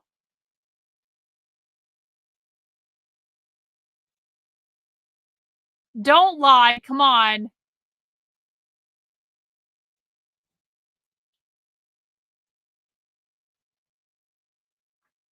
Mostly ones and a couple of twos. Mostly ones, a couple of twos. Well, I want to welcome especially all of the new people who have never been to a spy stream before. Spy stream is when we are going into a live leftist organizing call, and we are watching it live. Now, I want to be very clear about what we're doing. We do not debate them. We do not disrupt their training. We do not try to sabotage it. We literally sit there like flies on a wall, and we listen to what they're talking about when they think that people like us are not listening. Normally, spy streams are a supporter exclusive. However, I have decided that I want to introduce some new people to spy stream today. Also, I thought that spy stream started an hour ago. And so I got the timing wrong, and probably had I known it started at 7 o'clock, it would have been a supporter exclusive. So how lucky for you guys that I don't understand how time zones work and I fucked up the time it started. How lucky are you? Because I decided to make this a rare public spy stream. Normally we do them behind a paywall. And the reason for that is that it cuts down on like error. It cuts down on the likelihood that someone's going to find out, someone's going to kick me out, stuff like that. But we are doing a little experiment today, and we are going to be watching a live leftist organizing call all about community defense. Community defense is basically what you might think of when you see what happened in Minneapolis with all of the anti-ICE organizing. And by the way, the anti-ICE stuff never stopped in Minneapolis. I hope everyone understands that. They're still doing all the anti-ICE stuff. They never stopped. It's just that the Trump administration left, and basically they can do whatever they want in Minneapolis now because the Trump administration stopped basically doing any like enforcement there. So that was awesome. Anyway, Community defense is what happens when the community organizes in like these signal groups to come out and to protect each other from the evil fascist. And so we're going to be watching an organizing call where people are going to be learning how to build out these community defense networks. Now, Minneapolis is not the only place that this type of organizing was taking place. This type of organizing, you didn't miss it, Hans, you're right on time. This type of organizing has been around for a while. It is basically happening all over the country right now because what they've been trying to do, and you're seeing the ramifications of this in New Jersey in real time, what they're trying to do is export the successful strategies from Minnesota to try to get that type of organizing to happen everywhere, all over the country. And so what we're going to be doing is watching the first part of a multi-week series that this organization is doing about basically coming together and all the ways that you can fight fascism. If you want access to future spy streams, they are going to be supporter exclusive. This is just a little treat. It's not meant to be permanent. And so the reason we give out channel memberships, and I want to give a big thank you to the people who have donated 156 channel memberships so far on this stream. The reason that I ask for people to give channel memberships when they're supporting my work is because it gives more people access when we do supporter exclusive spy streams. You can also become a member on my Substack, join my locals, my Patreon, or subscribe on Twitter, and that will all get you access to the same perks. But I just like the channel membership thing. Rumble, it works on for you guys as well, which I really appreciate. So make sure that if you like what we're doing here, get a membership on one of those sites, and you will always be able to come to Spy Stream with us or hang out in the chat and maybe cross your fingers and maybe you will get gifted a channel membership, okay? So a couple things about Spy Stream. Number one, this is a live training. I do not know what they're going to say. I do not know what they're going to do. I do not know if it's going to be entertaining. I do not know if it's going to be boring. I do not know if they're going to have technical difficulties. I do not know if they're going to start on time. I do not know if their volume is going to be low and their mic is not going to work and all that stuff. I cannot control them, okay? I can only control what we're doing over here. Thank you, W's Nick, for giving out a channel membership. Really appreciate that, bro. Thank you. Thank you. Also, just so you guys know, after the spy stream, there will be a movie night in the supporter Discord at 9 p.m. tonight. The way you get to the supporter Discord, I'll just show you. If you just got one of those channel memberships and you want to join us for movie night at 9 p.m., we're going to be watching The Mist, which is an awesome movie. If you've never seen The Mist, it's an awesome, awesome movie. But how you find the supporter Discord is you basically go to my YouTube channel homepage, you click on the post tab, and when you are a channel member, the very first post in the post tab will be a link to the supporter Discord. Just chat into the verification channel to get verified and we'll let you in. And that way you can join us for Mac B's movie night at 9 p.m. tonight to watch The Mist. We also do movie nights at 7 p.m. on Sundays. We just, Jetifire's doing Blockbuster Movie Month. So last night we watched Pirates of the Caribbean. So I like The Mist a little bit more than Pirates of the Caribbean, but I like horror movies. And it has a fucked up and sad ending, which I'm a big fan of fucked up and sad endings. And so I'm going to prefer The Mist. But if you want to join us, if you just got a gifted channel membership, head over to the post tab. You will see the link right at the top. Click on it. Chat into the verification channel. I promise I will verify everyone before the movie night tonight so you can get access to the perks. And that is also when we do spy streams in the future, that is also where you will find the link for supporters for all future spy streams if you are a YouTube channel member. If you are a Substack supporter, it will be on the Substack. If you're a local Patreon or X subscriber, you can find the information there. But that is where you find it if you just got gifted one of those channel memberships, which is awesome. We have about 7 minutes left.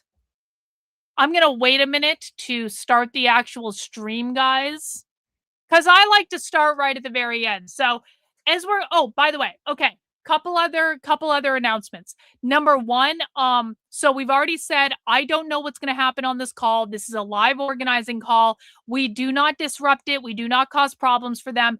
We want to basically observe them in their environment. It may be entertaining. It might not be entertaining. We might get a great clip from it. We might not get a great clip from it. This is how real journalism is done. The goal of this is to archive what they are doing for history. So I have a massive archive of all these calls that I recorded over years so that we have this evidence archived for history, basically. So that when people are looking back on this time, what was the left doing and how were they organizing? That is what I'm trying to do and what I'm trying to provide. Also, occasionally, stuff from SpyStream goes viral on Twitter. Stuff from SpyStream makes the news. Stuff from SpyStream gets people fired from their jobs. So if we hit a really good SpyStream where the left is saying a lot of crazy shit, we can really get a lot of mileage out of those clips, which is another reason we want to be diligent about the recordings. I do not talk over the video during SpyStream, but I might chat in and then display the chat on the screen so that you guys can see what I'm thinking. I might explain concepts in the chat. If you guys have intelligent things to say in the chat during the SpyStream, please feel free to chat those in. I will be taking the chat off the screen because, again, we want to make sure we have a good, solid recording of it. But, of course, we can see the chat on YouTube and over on Rumble and wherever else you guys are chatting, so that's just going to have to be good enough. Guys, please make sure you have mounted the like button for me. The presentation should start in about 5 minutes. Please make sure you have liked the video so we can get some more people in here so we can have a really, really, really good, productive stream. And if you guys have any questions in the chat, please let me know. I will do my very best to answer them, or one of the mods will try to answer them, or things like that. So appreciate you guys coming out. I hope you're looking forward to this SpyStream. We'll see how it goes. Let me see. Can I get into the meeting yet?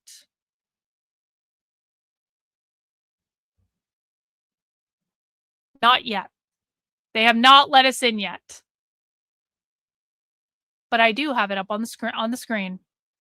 So.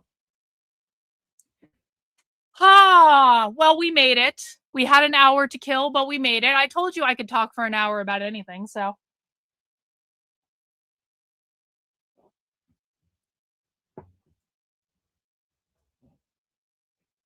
The Seattle Revolutionary Socialists still are defending Tom Alter. Bless their hearts. Bless their hearts. For people who don't know, Tom Alter is a communist college professor that I got fired from his job last year after we secretly recorded him in a meeting calling to overthrow the government. And then he was a professor at Texas State University. And so then I made that shit go viral on the internet. And then Texas State fired his ass. And then we had thousands of communists organizing against us to try to get Tom Alter his job back. And we won. They lost. Tom Alter remained fired. But that was several months of fighting. That was several months of fighting with the communists. Am I covering the protest tonight? Maybe. I'm thinking about covering the protest tonight, but I want people to go to movie night too. It depends on what's going on with the protest. It really does. If there's action, I probably will cover them, but I want people to go to movie night and watch The Mist because I want to support MacBee's movie night. But if there's a lot of action at the protest, I might cover them. So we'll see. We'll see. We'll see. Guys, we have 2 more minutes before this call is supposed to start. Again, please like the video if you have not already. I would appreciate it.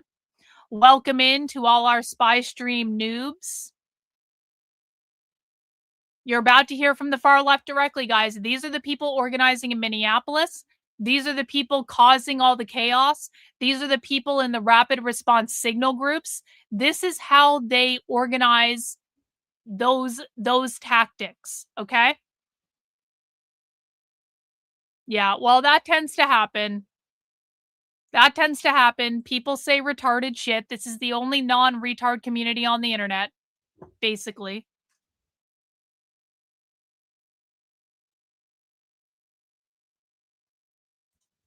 We're just waiting for them to get started, guys. I will bring the training up on the screen as soon as they do.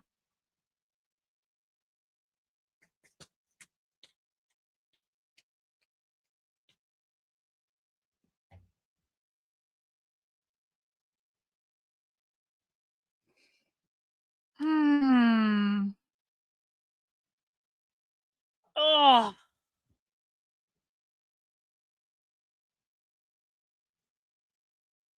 What's going on? Great Otis, what is happening with Ethan Ralph? I heard something about something going on with Ethan Ralph, but I didn't look into it. Can you fill me in on what the hell is Ralph in some sort of porn video? Did Ralph show his dick on the internet again?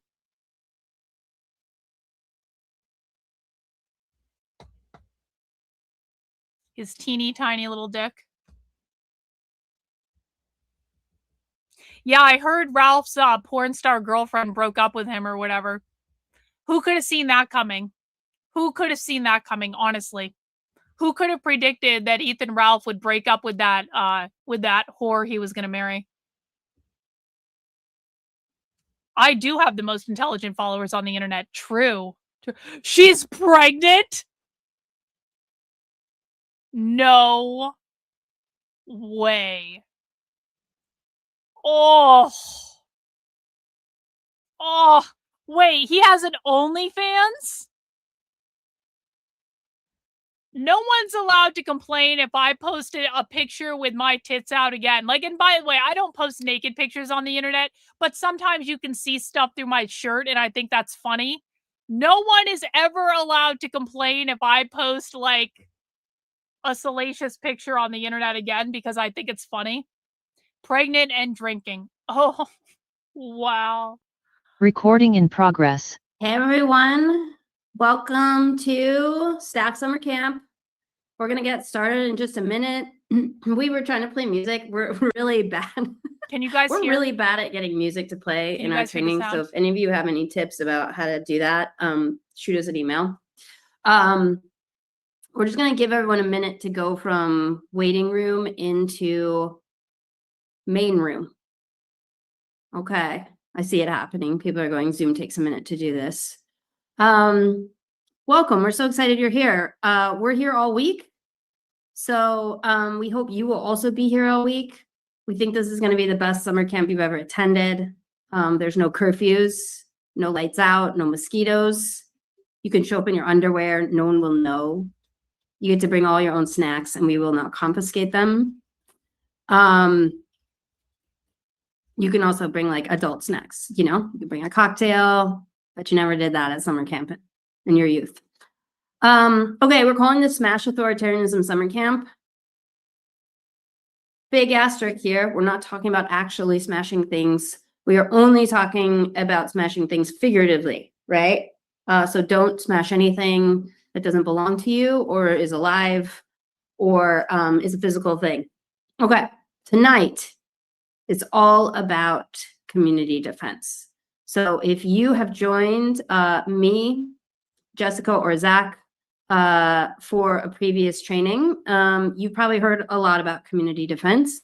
And most of you are probably involved in some community defense formations. We're going to talk a little bit more about what that means. If you're like, I have no idea what you're talking about, don't worry. We're not going to leave anybody behind.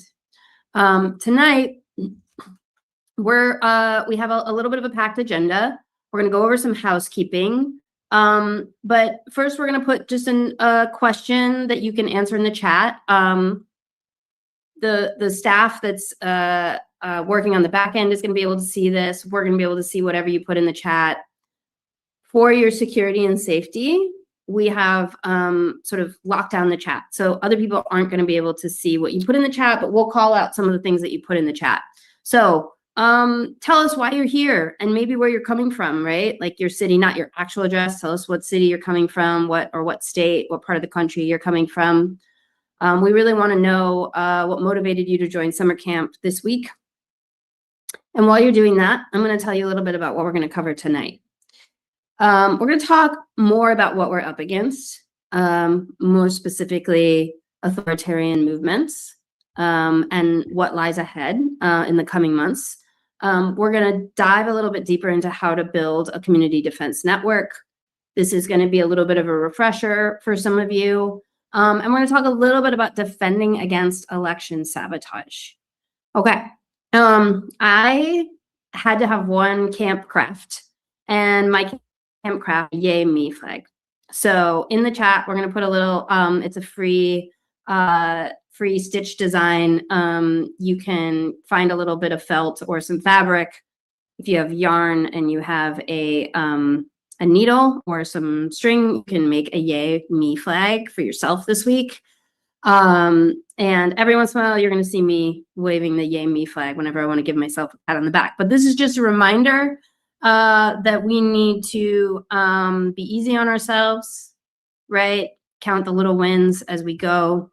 We've got a long fight ahead of us, and we're going to do it together. We're also going to celebrate when things go well. Okay. Ooh, Hawaii, California, Chicago, my Chicagoland area folks. I love you guys. South Minneapolis, of course. I love when our South Minneapolis folks show up.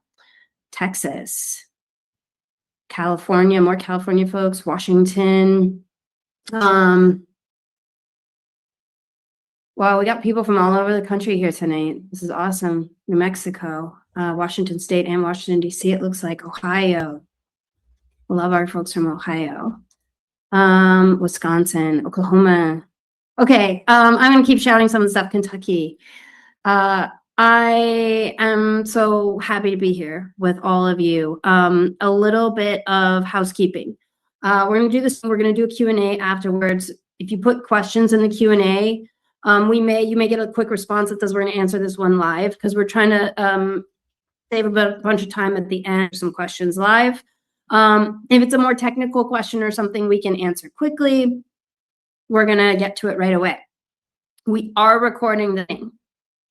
We're not recording it so we can post it publicly. We ask that you record or transcribe. We're recording this so we can use it for some internal training, and we have some networks around the country, community defense networks around the country who aren't able to train, and they would like to use this for their own training purposes. So we are only releasing this in a very controlled way. So we're asking that you all please don't record. If you are interested in getting the recording so you can use it with your network, let us know. Shoot us an email. But you will also be getting the slide deck emailed to you after this training tonight. We have a workbook for you that you can use during the week. This is not a toolkit. Everyone knows Jill, personally hate toolkits, especially when they're like somewhere between 25 and 75 pages long. So we will never give you a toolkit. We will only give you like worksheets and workbooks. This is something that you can fill out for yourself as you go through the week. It's yours. You use it. You don't have to turn it in. It's not homework. It's something to help you sort of like do some of the planning maybe that you'll want to do as we're taking you through some of this training. Most of the comments will be locked down, but occasionally throughout the week, they may not be locked down, and you may be able to see comments from other people. We are asking that whenever you're sharing, just share from your own experiences. Speak for yourself. We do our best to do the same. We've sent you a survey if you registered, and we would love to hear from you. So if you haven't submitted a survey yet, let us know. We're using all the survey responses to sort of like tailor these trainings as we go, right? We are gluttons for punishment. So we tend to like take in feedback until the very last minute and tweak things. And we work on our presentations and our trainings pretty much to the last moment because we want them to be perfect. Okay. So you can download this. You can get this workbook through the QR code. There's a link going into the chat, and it's just this workbook PDF. Download it, fill it out. It's pretty nice. I like it a lot. I'm going to go back to our slides. Sorry, guys. There we go. Okay. Everyone got the workbook? Okay, great. We are going to dive in and we're going to talk first about authoritarian movements, everyone's favorite subject. So why are we doing summer camp? We're doing it because at a very, very basic level, we understand that we are facing an advancing authoritarian movement that is consolidating power in various ways. And that there's not one response that is going to work to weaken or to save democracy, to weaken authoritarianism or to save democracy or to expand democracy or to expand freedom for all people. We know that we need a movement response. And you all are part of this movement response. So really what you're going to hear from us over the course of the week is a lot about how this struggle, whether we are working at hyperlocal level or we are working at a national level or probably somewhere in between, there's this huge spectrum of activation that's happening in response to this advancing authoritarian movement. And you are part of it. And at its core, it is a struggle between authoritarianism and democracy, right? So American authoritarian movements, I'm going to be specific here, American authoritarian movements are seeking to concentrate power and profit into the hands of a few. They want to severely limit rights, freedoms, and who gets to identify as American. And we see this happening on many fronts. Whether it be mass deportation agenda, gerrymandering, attacks on rights, attacks on voting. And they are particularly leveraging white nationalism to advance their goals. So the movements that make up this constellation are never oriented toward democracy or peace or justice. And their core tactics are to promote violence, to scapegoat vulnerable people, and to aggregate power and influence through coercion and force. I think it's important to note that the through line is always fear. Fear is utilized for narrative leverage, calls to action, and justification for surveillance. They use it to grab power, to trample rights. We definitely see this in the dominant harmful storytelling. And that story is really that we've sort of been inundated with for the last several years, is that there are invaders to our country and their un-American collaborators, that's us, by the way, are trying to steal the country and trying to steal any economic stability or safety. And so anything you experience, any insecurity you experience, whether economic or physical, can be blamed on these so-called invaders, right? That's called scapegoating. And that if you are willing to give up rights and freedoms to a militarized authoritarian government, then you can be protected from this.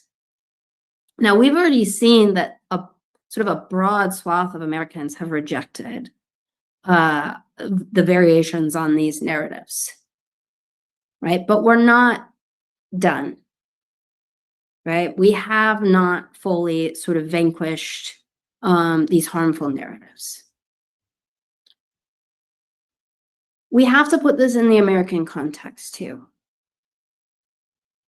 White nationalism animates the actions of American authoritarian movements, right? This movement or movements that we're talking about are uniquely American in that they are rooted in white nationalism. So we're not just talking about an authoritarian movement that could advance in any other part of the world. This is an ugly monster that has been shaped by American white supremacy, and particularly a backlash to the success of the civil rights movement. That means that it attacks non-white communities first and hardest, and it weaponizes racial anxieties for political advantage. So again, authoritarian movements advance and operationalize through violence, narrative, legislation. And there's state and non-state actors that do this. Legislation slowly erodes liberal political power, right? And provides for a return to systems that steal the resources and exploit the labor of marginalized people. We need a movement response. We have a movement response. That's why you all are here. Part of that response needs us to acknowledge that democracy, as it has functioned up till now, is not working for lots of people, most especially for working people.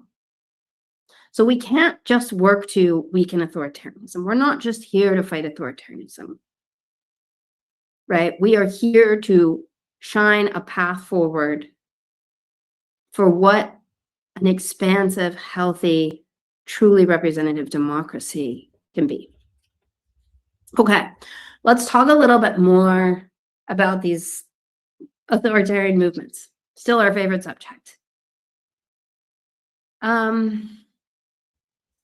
It's not just about one man, right? One person in power. It's a network that operates in many different ways, right? Sometimes contradictory. Internally, they may debate ideas and resources. They may not share a worldview or sort of an identical ideological blueprint. But externally, they are aligned around the society they want to build, right? So when we talk about authoritarian movements, we're describing a constellation of social and political movements populated by think tanks, private corporations, elected and appointed government leaders, billionaires, far-right patriot, paramilitary, and white nationalist groups, right? They are officials, they are opportunists, they are ideologues, they're grassroots leaders, they're billionaires, and surveillance tech leaders, innovators. I put that in parentheses. The public faces and power players and influencers may shift over time. They may not be the faces we see each week, sort of like flickering across our TVs or in news stories. Trump has been the tip of the spear for the last 10 years. I believe his sort of outsized persona obscures the reality that this is a culmination of over a half century of organizing from white nationalists, Christian nationalists, and sort of a family of anti-Semitic, Islamophobic, homophobic, xenophobic movements. It was a lot of phobics. The point is that they're all rooted in a desire to overturn civil rights and freedoms for most Americans. This constellation is both sophisticated and sprawling and seemingly decentralized, which makes it very hard for us to sort of wrap our heads around it. They don't have to be on the same page, though. They know that. They just have to listen to each other. So what they lack in identical ideologies and goals, they make up for in values alignment. By 2025, when Trump took office for the second time, they had developed into what I would say are savvy social movements. They were coordinating, but sort of managing plausible deniability. Now we're sort of past this breakthrough period. We are firmly in the part of the authoritarian takeover when they try to consolidate power very, very quickly. And we've seen this really explicitly in what has occurred in LA, in DC, Chicago, Minneapolis, many other cities, but also in their efforts to build an activated base among their various groups. And this is where you all come in, because we don't see them being particularly successful in that way. But we also know that there is a gap in the vision for what America's future looks like. Right? There is sort of a blank space. Did I just steal that from Taylor Swift? I didn't mean to. And we need to fill it. And that's what we're going to be working on today. Not just in terms of stories, but in terms of our organizing and our values and how we move forward together as neighbors. Okay, I am going to turn it over to Jessica to talk a little bit more about how they target us and other people. Take it away. Thanks, Jill. So speaking of phobes and xenophobia, I think we are probably all on the same page by now that this is not about immigrants. It's not about immigration reform or immigration policy, but immigrants are being used as this scapegoat, as Jill said, this perpetual villain. And the way this works is that authoritarians are justifying their power by promising to eradicate this villain who is just lurking around the corner, threatening us. And they have other villains in the wings, of course. We see scapegoating of trans people. There's a lot of talk of, somebody just put it in the chat.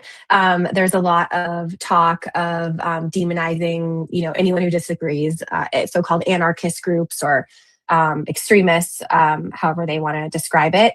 And the way that this story goes is that the purges, these eradicating the villains, means that we have to suffer through cuts and restrictions to root out and punish the villains. And that might look like higher prices on consumer goods. We might be talking about more expensive healthcare, fewer rights, things like the right to question a federal official who stops you on the street, or the right to peacefully protest, that we're supposed to sacrifice those things in the name of eradicating this villain. But the plot twist, the villain never goes away. Because authoritarians lose their leverage without a villain. So without the villain, the authoritarian nationalist is no longer necessary. And there's no amount of cuts or restrictions that will be enough to defeat this villain, because they will just keep moving the line. And the villain isn't just domestic too, as we see now. They promised to end forever wars, but we've actually entered into more wars and conflicts because authoritarians can't consolidate their own power unless we are in endless conflict. So it's not just domestic. And then lastly, we're always going to be waiting for these promised benefits, and they are never going to come. Next slide. Okay, so why do authoritarians target elections? This is certainly on many of our minds these days. Democracy is popular. It works, or people feel like it is the form of government that is most likely to work for us. And so authoritarians have to delegitimize democracy as a system that works, convincing us to give up our say in how decisions are made, and that is a small price to pay for safety and prosperity, some of the things that they promise and don't deliver. But we don't just need less authoritarianism, as Jill said. We need more democracy, a more robust democracy than what we have. And if democracy were working as it should and solving big problems for us, then no one would need to give up their rights and freedoms to authoritarians. So when democracy malfunctions, when it's not working, they offer an alternative. So it is in our best interest to make sure that we have a democracy that's thriving and working for working Americans. I think it's 55 to 65% of Americans support a pluralistic form of democracy, depending on when that stat was taken in the last year or two. And so it is popular. It's not easy to get rid of. And so authoritarians don't outright ban voting to impose their will by force, but they don't have that kind of power, but they do implement their agenda. So they're erecting barriers to the ballot. They're intimidating voters they don't think are quote unquote real Americans. They are dismantling government election safeguards. They are cutting programs and blocking laws that would improve the lives of working families, forcing democracy to malfunction so that they can be the answer to solving that problem. here we have for you a fabulous visual of the tug of war between authoritarianism and democracy. Authoritarianism is a movement that seeks to consolidate power, and we have them struggling mightily against an emergent democracy movement aligned towards another reconstruction. So the threat we face is from a powerful authoritarian movement, and so we need a movement response. That's why we're all here to talk about what we can do coming together with our communities. We have to pull with an equal or greater force on this rope. And community defense networks are the answer. That's what we've seen. This organic network of neighbor-to-neighbor organizing is revitalizing our democracy in new ways. The fight to expand American democracy and citizenship is something worthy of all of us is not over. And so we need to come together to pull harder on this rope towards the side of democracy. It's about more democracy, not less, more citizenship, not less, more rights, more community defense, not less.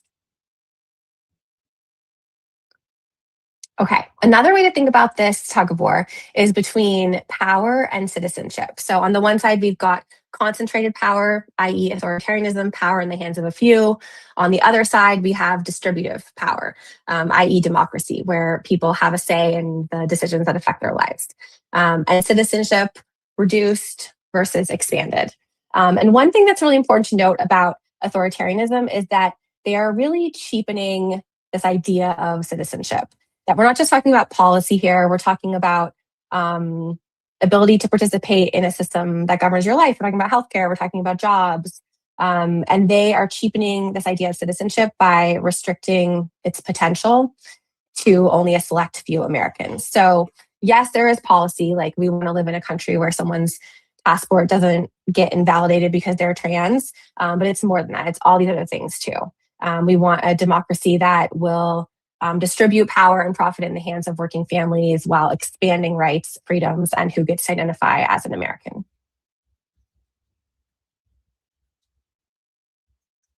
Okay, so hopefully it has been clear to you by now, but we are not looking for a return to the status quo. So we deserve a movement that envisions a democracy with the most expansive understanding of who belongs, of who gets to be an American, and of what America will look like going forward. And certainly not all, but much of the work that has happened to this end, at least two of the three pictures on this slide, happened in the last 60 years. And I bring that up because that wasn't a whole lot of time. You know, that's a blink of an eye in the history of things. How can we ensure that the next 60 years yield a stronger democracy? And that is in the small steps that make up this democratic movement. And it all starts with sort of what we're doing now. So one more slide for me, and then we'll dig in more into what those community defense networks can look like for you and others. Okay, so we've dedicated a chunk of time, about the first half an hour of this training, towards some grounding in what we're up against, because that is what needs to inform our strategy. We are up against a movement, and so we need a movement response. Otherwise, we're just playing whack-a-mole. Kudos to my colleague Zach for this great whack-a-mole image. With the authoritarian movement, knocking down one bad thing, other bad things pop up. You know, we have to take it on as a movement. Otherwise, we're just going to be fatigued from constant whack-a-mole and troubleshooting individual problems when they're actually part of a larger system. So the authoritarian movement is growing because our democracy isn't working. And so part of our work has to be to build this movement that can confront authoritarianism while demanding a more robust democracy. And that is why community defense networks are so important, because they protect against authoritarian assaults while also building towards that democracy. And because our efforts are connected to each other and to the real experiences and concerns that we have in our own communities. And that's key. So if we're not grounding our work in this strategy, analyzing what's happening, understanding it, and then making a plan to make our democracy work better for us in our own communities, then we won't be as effective. And that is where you come in. So it doesn't matter how locally you're working, but the beating heart in the fight against authoritarianism is what's happening at the community level. It could be caring for your neighbors, it could be mutual aid, it could be documenting ICE, it could be detention centers or election support, whatever it is, that's how we win right now. So with that, I'm going to pass it to Zach to talk a little bit more about community defense. Yeah, so we've probably said a community defense network many times already tonight. Not sure where my video is now jumping back and forth here. Let me. Because you're excited. Yeah, let me try to fix that here real quick. Sorry about that. You're going to be on camera. It's okay. We like to see your face, but we can hear you. Okay. All right. Nope. It was fine right up until the moment that it wanted me to talk. Okay. We'll fix that here later for the rest of summer camp. So really, I think what we're talking about with these community defense networks is, and a little bit to go to this analogy of the whack-a-mole, is that authoritarianism and these authoritarian movements are showing up differently in different communities. And I think our response to build that kind of democratic movement needs to be responsive in a similar type of way, that we are being able to create an adaptive model to fit the conditions that are unique to our own communities. And so these community defense networks, you and probably your community, you might call this a rapid response group. As Jessica mentioned, this might be a mutual aid community together. You might have a completely different way to talk about what we were naming as a community defense network, but we're trying to name it and give it a definition to try to think about how the strategies that all of us in summer camp here from all over the country, as you heard Jill yell out tonight about different states from all over the country, are experiencing and sharing a similar set of strategies and tactics that we are calling a community defense network. I think it's really important that we kind of name and start to think about how we are sharing a very similar style of strategy to learn from each other and to move across different places. So the way we define it is a group of people aligned by place and purpose to expand a community's capacity to support and protect neighbors, to build power to demand a more robust democracy and resist authoritarian movements in their many forms. So many of you we got from your surveys and hearing from you, a lot of this has been thinking about a response to ICE surges or the kidnapping of immigrant neighbors, but also heard from many of you that you're thinking about how do we think about the upcoming midterm elections, the massive election sabotage efforts, and how do we think about transitioning our community organizing that we are doing in these community defense networks to defend against that a threat of authoritarian movement. We're going to talk a lot more about election sabotage kind of like throughout this week. But I think it's important for us to think about that this is a model that we can adapt to different sorts of attacks. You'll see a couple of places that is highlighted in this definition that I also think are really important to highlight. One is about place. And I know this might be pretty self-explanatory, but I think it is important to really drill down a little bit more about what we mean about place. That like our power comes from our localized density, our power to protect our neighbors, to support our neighbors is in the organized groupings of folks that are in close proximity to us.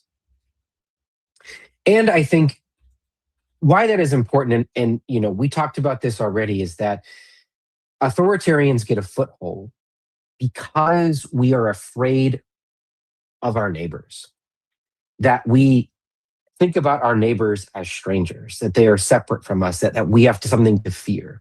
And that actually this community defense network that challenges us to make sure that our neighbors are not strangers, that we are going out and we are organizing with our neighbors to work together to support and protect one another.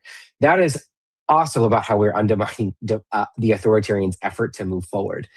And it also slightly forces us to start to reckon with some challenges that we face along class lines, along gender lines, along racial lines. You know, so to some degree, we get to pick a bit of our neighbors by where we choose to live, but also in organizing in place, we have to think about all of the people that represent different components of our neighborhoods, and that forcing of this organizing in the community defense networks that many of you have already been engaged in, I think are really important ways to start to wrestle with this. And I don't want to spend too much time here over exhausting this definition, but I think about building power here as well, about building power to demand a more robust democracy. And this isn't that because we're organizing with every single one of our neighbors, right? We want to have a purpose of, to come together as well. Because democracy assumes some level of disagreement. Not every one of our neighbors is going to come with us, but we're going to build power together with a sense of purpose that I can be apart with my neighbors, not just as a random cookout, but as thinking about my neighbor as we are working together to use our strength in numbers to improve our community together. And I think that's something really important for us to think about. And the last thing I'll say here, and I'll move on to the next slide, is really that this is the way that we create that tension in the tug of war. That if authoritarians are pulling and pulling and pulling, and their movement is pretty strong at the moment, and I know probably many of you feel like I do, that you feel like those authoritarian movement is on the verge of pulling us down to the ground on that tug of war. But I think these community defense networks are how we are recruiting neighbors to join us in that tug of war, to get that tension on the rope, to start pulling back in the other direction. And now Jessica mentioned this as well, is that we really think about the community defense networks really as that beating heart. They are the strategic structures of how we are going to rebuild democracy, demand a more robust democracy together.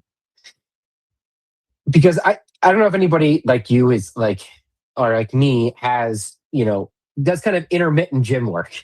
I like to always think about myself as, well, I'm going to keep going to the gym. I'm going to go to the gym regularly. And then, I get sick or the holidays or I travel out of town. And then all of a sudden, I'm not at the gym for a couple weeks at a time. And I go back and, I was doing the 25-pound weights during the hour exercise and I'm feeling good. But after those 2 weeks, I go back and I pick up that 5-pound weight and man, it feels like a hell of a workout. Because I haven't been putting in the reps. And I think we have not been putting in the reps at the democracy gym for some time. Ourselves, our neighbors, our communities. And I think this work is going to be hard, but these community defense networks, talking neighbor to neighbor, organizing together is really how we are putting in those reps of democracy. Yes, they are the structures for us to think about building the power to demand a more robust democracy, but they are also the structures of which that we are engaged in practicing the practical nature of democracy, of talking to one another, of disagreeing with one another, of holding each other accountable, right? The fundamental building blocks of having a robust democracy, we get to practice inside of these community defense networks. And as I mentioned before, what we are talking about tonight is community defense networks. They are not a master plan. They are not a how-to book of follow 3 XYZ steps, and all of a sudden, you're going to have a robust community defense network. Instead, it is an adaptable model.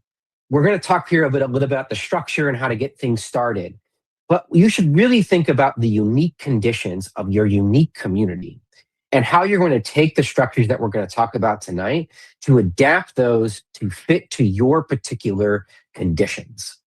And I think that is why we really are locking in on these community defense networks as a strategy to think about this moment.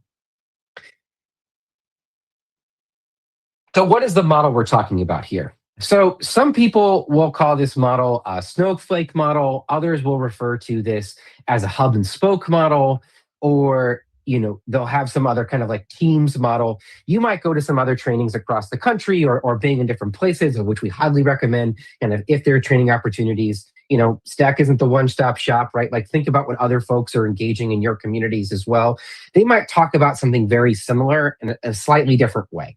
So I just want to kind of name that, right? Where we all kind of all across the country have different names for something that's pretty similar together. But we think about this, right? You kind of can see kind of a blank version of this, what they call it a snowflake model. Because if you kind of squint, it looks a little bit like a snowflake. A very simplistic version of a snowflake, at least. So what they are is made up of a flexible set of teams, kind of divvying up different tasks or problems to be solved. So we're trying to do a rapid response for an ICE surge. That is trying to figure out a different set of questions. Then maybe a set of questions around how do we provide mutual aid and support to somebody else in our community. Those are two really important things that you might be working on together, but the model allows you to think about how you are in doing some of those pieces a little bit differently. The other reason why we like this model is because it is a way to think about having a leader-full movement structure, meaning that there isn't just one or two people leading all of the efforts and all decisions kind of run through a singular set of people. Instead, this model allows for lots of different leaders to lead in different parts of the work and lead together, continuing to develop our leadership capacity, how we are stepping up into leadership in the moments to take on authoritarianism and to build back our democracy. We're going to talk a lot more about leadership and like developing these structures tomorrow. So make sure to come back tomorrow to get a little bit more detailed about some of that piece. But then the last piece of this structure in the model that's pretty consistent across is having a core team made up of some of the named leaders kind of across the different versions of those teams to coordinate together. So you're not just a bunch of individual teams doing individual pieces, but how are you thinking about the leadership that exists across those teams, coordinating together to do bigger things together? So if we want to hit to the next slide. Now, here are three kind of versions of what this looks like, but don't panic that you can't read it all or that we're not going to go through a lot of this because we're going to hit the next slide here pretty quickly. I just wanted to give like a visual representation. And these are all in your workbook as well, so you can take a closer look. These are what other community defense networks actually look like in their organizing structure. And so to think about how they are naming and separating different teams from a front door team to a networking team to a community care team. One of these is more focused just really purely on kind of like a rapid response model as well. So I wanted you to kind of get a chance to take a look at how these structures of community defense networks will look different for each community. But we can hit down to this next one. So, because what we heard from a lot of folks' surveys is that you are probably in some version of a community defense network that is probably on the range of 5 to 50 people. And that might mean that you've got like 50 supporters or like, only 5 active participants. So like, how might you think about building out this community defense model if you're not even ready for more of those complex structures? So what does it look like if we got 5 friends?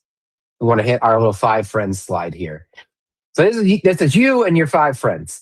You all kind of got a little bit of your own personalities here. You come together, you're 5 neighbors. You're thinking about maybe, hey, we've built a rapid response group, at least initially on some signal chats, in case any of our immediate neighbors, would be kidnapped by ICE.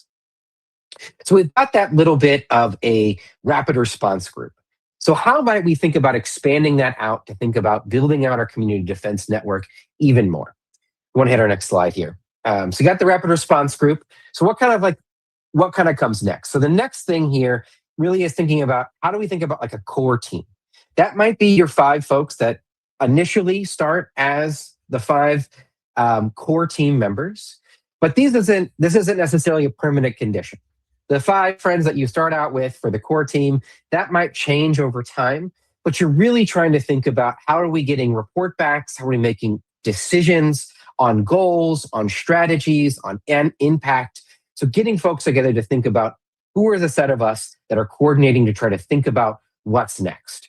And you might break this off into two different teams here. So if you still got those 5 friends, you might put 3 off to the front door team and then 2 off to this other team called research. You might think about the front door team as a way to think about how are we growing our network? How are we bringing in more than the 5 people that we currently have?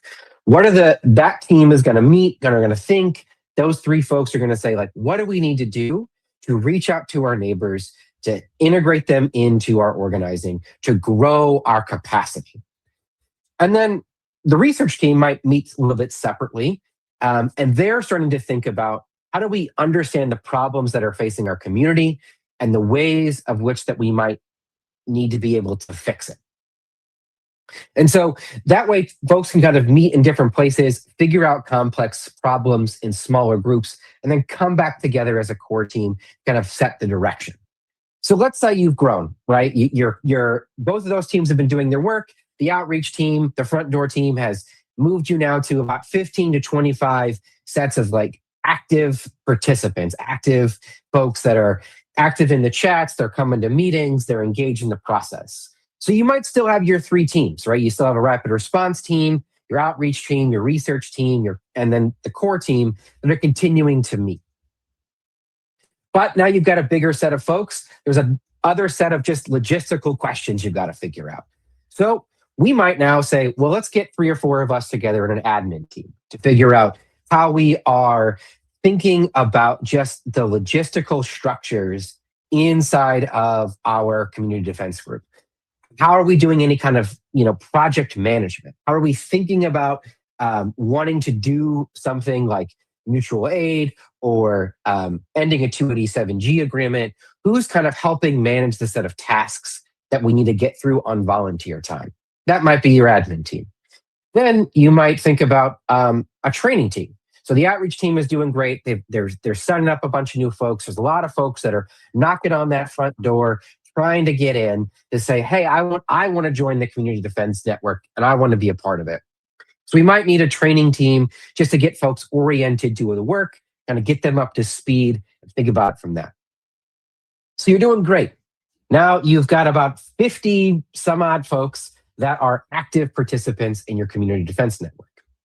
So you got a couple set of your same teams, but you're starting to think about how might we expand out each of these teams to do a little bit more work.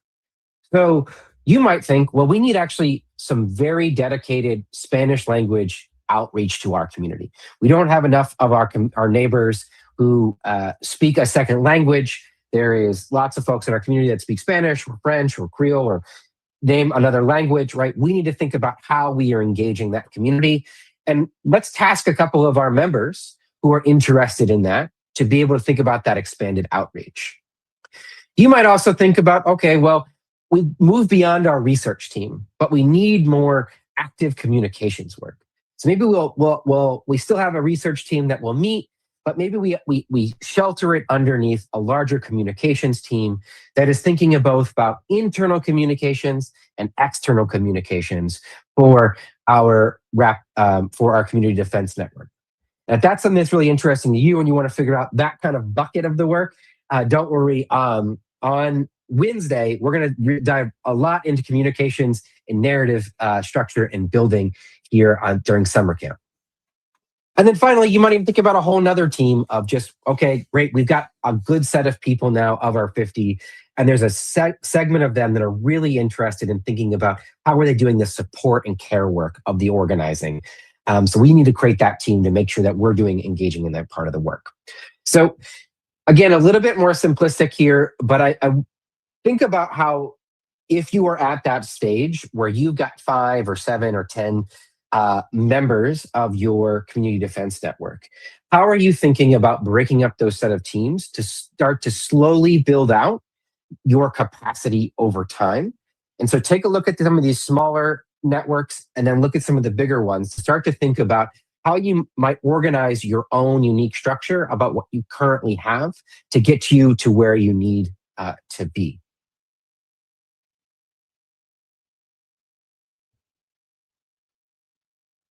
Okay, so how that all get started? That is, we've talked a little bit about where you might be at, but let's say you and the 5 friends haven't met yet. You are just kind of talking back and forth on Signal, back and forth, and you're trying to go ahead and, like, where do we do? The first thing to do is to call a meeting, is to get down in person, to talk to one another, maybe to eat together, to start to hash out, what do we do next? If you're not going to individually be able to figure out all of this structure by yourself, get folks, if you don't have a structure already named, one of the first things that to do is to get folks in the room who have been organizing together already, maybe in a rapid response, or just chitty-chatting of neighbors, of saying, what do we do in this moment? Is to say, okay, let's get together and let's figure it out. You're not going to be able to figure out all in one meeting, but you're going to want to start to think about, how are we setting goals?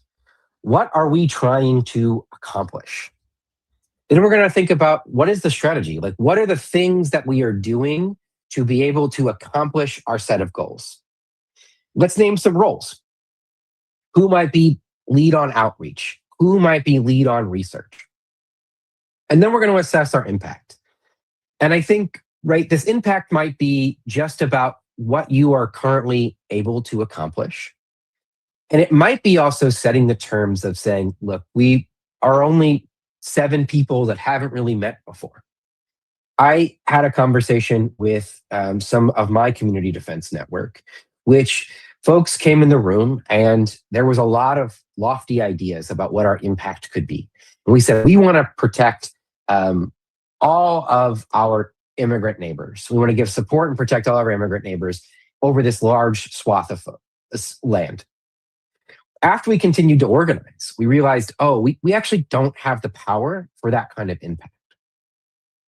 And so we've kind of reduced what our impact and our goal is to say, well, let's start. Our impact is, can we support 15 families? And that's a bit of our impact and goal, and saying, like, this is a reasonable thing we're going to start to organize around, is, can we have the capacity to impact 15 families? And is that enough? No, it's never going to be enough. But it is a way for us to think about, how do we build over time? Because once we've got the impact of 15 families, we're going to go through this cycle again of meetings, of goals, of strategy, of roles, of impact, to hopefully to think about, when are we going to get to the impact of 30 families? And so I think, like, we've got this in a cyclical pattern here. There's no like 1, 2, 3, 4, or 5, but you're going to really thinking about meetings, goals, strategies, roles, and impact as a continuing, ongoing piece of your community defense network building. And this is a great place. I'm going to introduce Lily here as well, because Lily's been doing some amazing organizing out in Columbus. And I wanted to talk to you a bit about how, what I know is that there's now some 30 community defense groups kind of across the greater Columbus area, which is awesome, which is incredible, incredible work. But I know that wasn't always the case. So can you tell us a little bit about how you all got started, and then how you all kind of adapted once you started to see and had to face a real ICE surge attempt in December? Yeah, absolutely. So, yeah, it's really exciting to be here with you all. And, one of the things that we saw early on, as folks were hearing about ICE coming into different communities, was that there was a large number of people that cared. And it wasn't just the usual suspects. It wasn't just, the organizers or the people that we normally see. But a lot of us were having conversations with our neighbors, with nurses, with teachers, with folks from the community. And they were saying, politics aside, we just feel like this isn't okay for our neighbors to be treated this way. We're close to this community. We want to make sure our communities can thrive, that people can feel comfortable, going about their day-to-day lives. And that's really what we were focusing it on, was people being able to do what they had to do, like go to the doctor, send their children to school, go to the grocery store, and for our neighborhoods to feel safe, and for people to feel like we were in community. And so initially it was a group of us that were interested in doing outreach to families that were being impacted. And we reached out to, the teachers, we reached out to nurses, to social workers, and folks actually started reaching out to us saying, hey, I'm not in Columbus proper. I'm in some small area near Columbus. How do we plug in? How do we get engaged? Churches started reaching out and saying, we're noticing less people coming in. We are noticing kids aren't coming to the schools. We want to think of ways that we can keep our community safe and for people to feel like they can still belong and come to church on Sundays or participate in the picnics that we normally have. And so it really did start from a place like that. And then we said, well, a lot of the places we're finding people really are asking for support is within the schools or within the churches. And so folks started organizing and supporting families around that. And so we focused on our neighborhood schools, our kids feeling comfortable and families comfortable to send their families or their kiddos in. And essentially that's how we got to the 30 groups. It was, focused in on those that were the most at risk and most at need.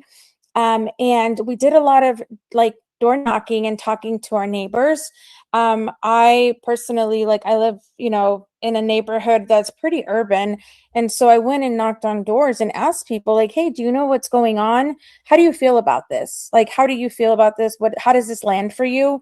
And 9 out of 10 times folks were like, this doesn't land good for me. I don't like this.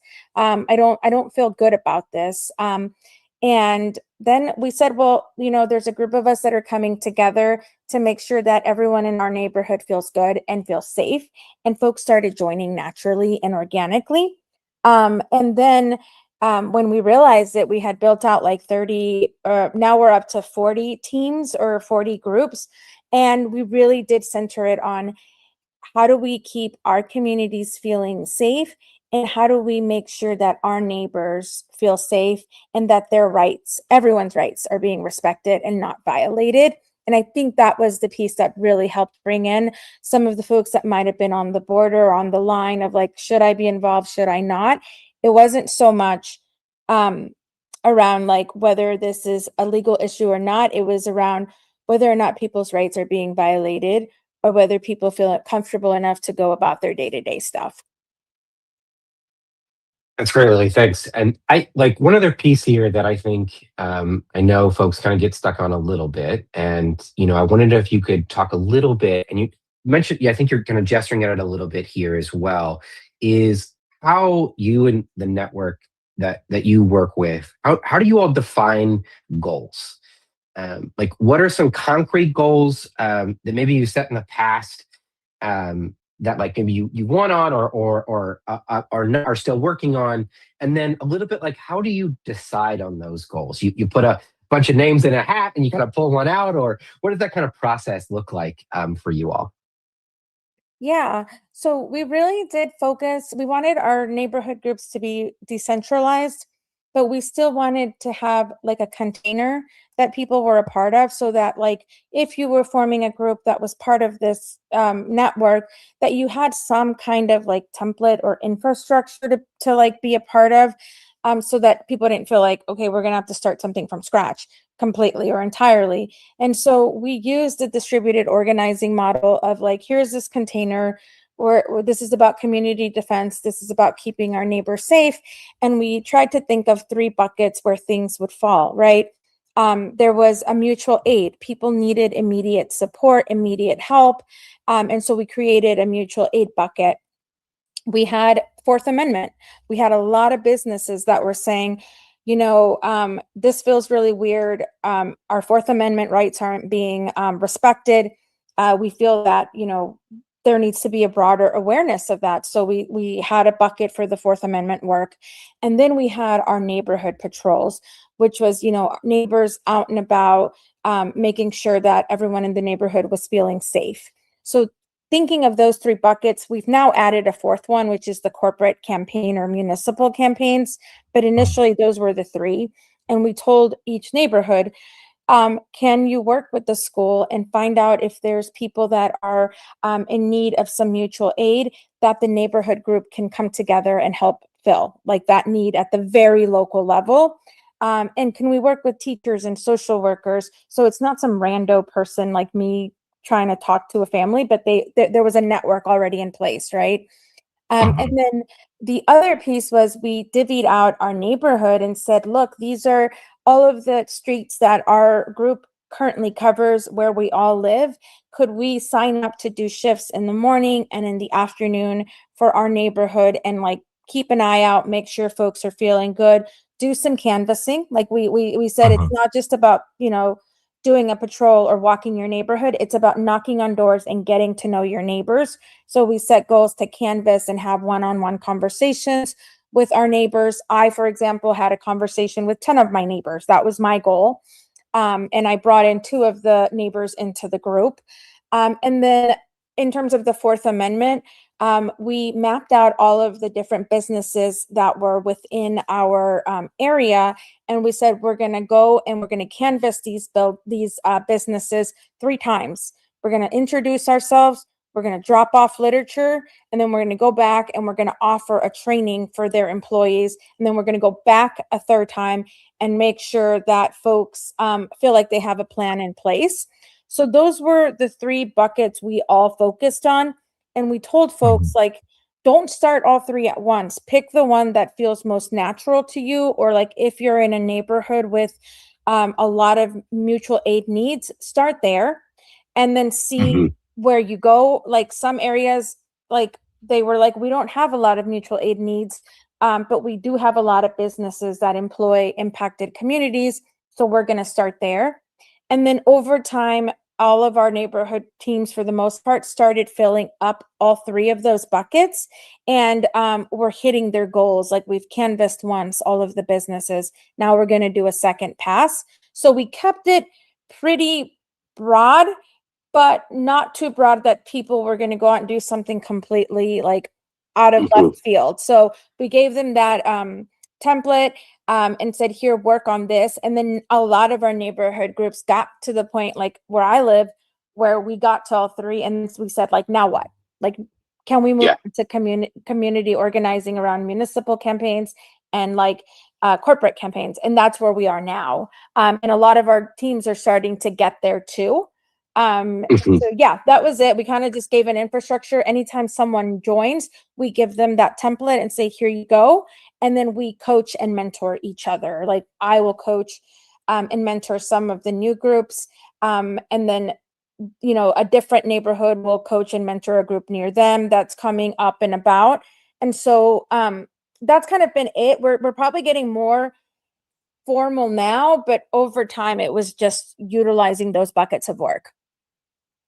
That's great. That's super helpful. I mean, I think what I'm hearing too, right, is that there is kind of big, large group goals. There can also be individual goals. And how are you thinking? I think as you did this really well, is talking about how the goals and the strategies are integrated together so that you're building over time. It takes those canvassing conversations. And that's a really good transition into our next slide here, Jill, if you want to hit the next one for us, is really thinking about set of values that we think are really helpful around building out these community defense networks. We like the alliteration here. It's the 5 B's, the be the best. But really, I think, Lily, you really talked a lot about this, right? About we talk about like be growing and be welcoming. So really thinking about how we are constantly not just like doing the work, but as you said, Lily, right? Like going out and doing the canvassing, talking to neighbors as well, getting to know them, thinking about how we are continuing to grow our network beyond what currently exists. And to do that well, we have to be welcoming as part of a little bit of the orientation. So as I mentioned, right, you kind of talked about a little bit about both of these values, about growing and welcoming.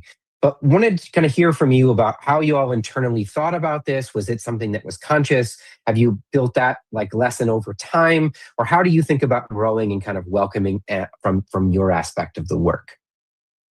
Yeah, I think we definitely early on, when we were thinking about these groups, we were talking a lot about like we want these to be base building groups, and we want them to be sustained over time. But one of the things that kept coming up was there is a group of folks, that were very much like, we have to be secure, we have to practice, good security to make sure that, everything's safe. And then we had a group of folks that were like, yeah, that makes sense. But if we're being too secure and we're being too safe, then like, are we leaving out impacted communities? And that was like a big debate and a big conversation we had early on, and it's still like ongoing. We're still constantly trying to change things up a little bit, but where we've landed is there's a part of the work that needs to be a little bit more, I guess, like folks are like, we need to be careful about what we're sharing, how we're sharing it. But there's also parts of the work where like anyone can and should join. And so one of the things we said, it's like, let's create 5 things that if I'm a neighbor on like, whatever part of town, the south side, the east side, I can do right away to get plugged in. And that was go canvassing for Fourth Amendment workplaces, talking to my neighbors, like if they had specific neighbors about it, joining one of our outings. We have outings that are more public, less, like that are like at a park and we all kind of get together. And then the other 2 were, having like a one-on-one with one of the organizers to share about why you care, about this work. But really what we were trying to do was create very easy ways for people to enter and plug into our work without having to jump through a million hoops. And it even got to the point where, people were like, hey, I know you do everything on Signal. Would you consider WhatsApp? Because that's what our other communities do. So then we changed and modified and said, yep, we'll start a WhatsApp. We'll use a Facebook group. And I've always been of, having done this work for like 21 years, I've always been of the, we're not doing anything wrong. What we're doing is actually just, really standing up and saying we want our First Amendment rights, our Fourth Amendment rights to be respected. And so therefore, that's what we're going to do. And any of the information that we're sharing is based on the First Amendment or Fourth Amendment or basic neighborhood organizing. And so that's how we've approached it.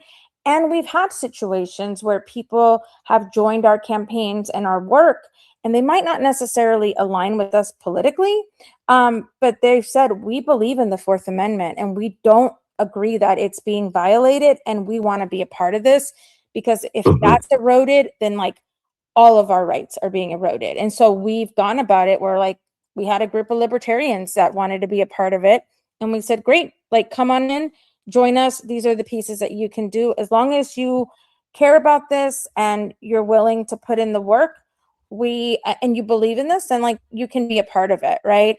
But that is something that we've had to balance out over time. And again, I really try to remind folks, like, we're trying to be inclusive. We're trying to have as many people be a part of this, because what's happening here can continue to get worse and start impacting everyone, not just those that are, of a mixed status or undocumented status.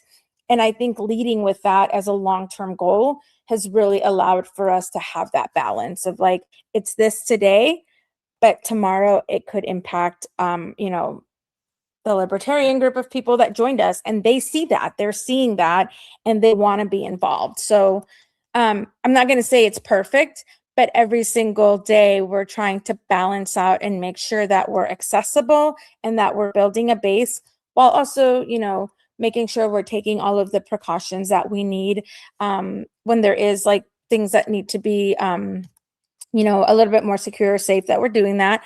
But for the most part, what we do is just I feel like it's very out there already. So we're not like too concerned about that. Yeah, no, the one thing that we can always guarantee is it's never going to be perfect. That's the one for sure. And I think, you've hit it on a lot of these other values here, right? About being organized, right? Like the way you're talking about that is like thinking about, okay, we want to think ahead. We want to think about other opportunities. Like let's name 5 different ways that folks can be involved. Being flexible, right? Understanding that people are in different positions. They have a different level of risk tolerance. They have a different level of accessibility. They have a different level of how they're going to approach the work. And so thinking about how you might be flexible, both with people's opportunities and some other differences and disagreements that you might have, to be flexible to bring folks into the work, I think is really important to kind of embody. And I think, the part of this, right, is that like the last piece here, and I've been thinking a lot about this, and like, Billy, you and I know others that we've talked to across the country that have really stepped up when there's ICE surges happening, right? There is authoritarianism when it's shoved in our faces in our communities, right? It forces us and asks us to be courageous. And I think we can think about the recording ICE, and there is like going out there as neighbors to protect one another. That's a form of courage. But I also think there is a form of courage that is part of the day-to-day work we often don't think about. It's a bit more of a quiet courage, which is about putting yourself out there. And even though it's not perfect, right? You keep trying, right? You fell off the bike, you're going to get on again, right? I'm sure that you've had this where there's been some meetings that kind of sucked, or that there were events that kind of fell flat, or that it just didn't feel like it's working at the time. And I think there's a part of the courage is to say, we got to keep trying. We got to keep having a meeting. We got to keep giving opportunities. We got to keep knocking those doors. Because I know you mentioned, right, that you went out and you had a personal goal of talking to 10 neighbors. How many times do you have to knock on those doors before they started answering? Oh gosh, sometimes they didn't answer the doors, and then I would see them in my backyard, like my yard connects to theirs, and then I would start talking to them over the fence. Or sometimes we'd run into each other at the grocery store, and I'd be like, "You're never home. I knock on your door all the time." And they were like, "Oh, I work overnight at the hospital or something." And I was like, "When can I find you, or can I talk to you now about this?" So it did take a lot. Like it does take a lot of work to just like find people. And then I think the other piece is like, I keep reminding folks, because a lot of our folks are like, now what? Now what? Like, there's not this happening. And I'm like, everything that we're doing now is going to be like essential, like not just for like this time, but for in general. Like we've now built a community of people that didn't exist, right? Like we've now brought together thousands of people across the city that didn't know each other. And there's a network that's now happening. That's like better than anything else, that I've ever seen happen in our city. And so I kind of keep reminding folks about that. Like there was one person who was like, "I've always wanted to be your friend, and I walk my dog by your house. I like your cat, but I never asked to be your friend because it was weird." And I'm like, cool. If nothing else comes out of this, we're friends now, and your dog can hang out with me. Like we've tried to like really show folks that there's a human like aspect to it that like has been missing in a lot of our neighborhoods and a lot of our groups. And that if nothing else, that's what we're building here. And I think that really keeps people's spirits up. Like, oh yeah, like this is great. Like you're right. Like it's not just about like they slammed the door in my face 5 times. To like, okay, I might eventually talk to them, and it might not be the right time. They might eventually come around eventually. Like some of my neighbors were very leery, and they were just kind of like, nah, this is too complicated. And then on their own, they've kind of come around and been like, can I have a sign like the one you have on your window? Or can I've seen these drawings. Who made that art? Can I have a sticker? And then that's like how we've opened up that conversation. That's great. So if you want to hit down to the next slide here, just kind of looking at time as well. We kind of touched upon a little bit of this, Lily, as well, but I think we call some of these sticky places. I've tried to like come up with a different term than like problems, because they're just things that we need to work through. And they're going to constantly be a level of sticky places that are going to kind of, keep our foot stuck to the floor and not get that movement forward. But thinking about how we might work through some of those places. So I don't know if there is like a particular sticky place that your network kind of faced internally. And if you could talk us a little bit about like how you worked through some of that challenge. I know you kind of talked a little about a couple of different places around security and others. Just wanted to kind of give you this space, Lee, to kind of talk through like how some other folks here at summer camp might think about their community defense network of like doing the more tough stuff, right? Which is these sticky pieces. Yeah. So somebody asked what the sign on the window says. It says Southside Neighbors Against ICE. And so it has a beautiful drawing and people really wanted that. And they wanted to feel like they wanted a sign too, because everybody else was putting them up. And so, yeah, I would say one of the sticky pieces that has come up is when we started forming and groups started forming, there was one part of our city that like, it's known as like, you know, where all the progressive people live and like everybody that's involved lives there. And they were forming like 5 or 6 different groups. And they were like, you know, and then our other folks were like, wait a minute, like, why do they get 6 groups? And like, why do we all have like 1 or 2 groups out here? Like, we need to be like fair about this.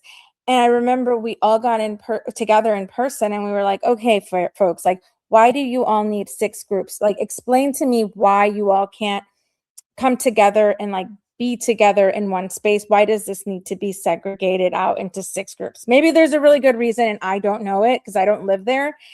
And it took us like 3 in-person meetings. And then we finally brought it down to 3 groups in that area. And we merged a couple of the others.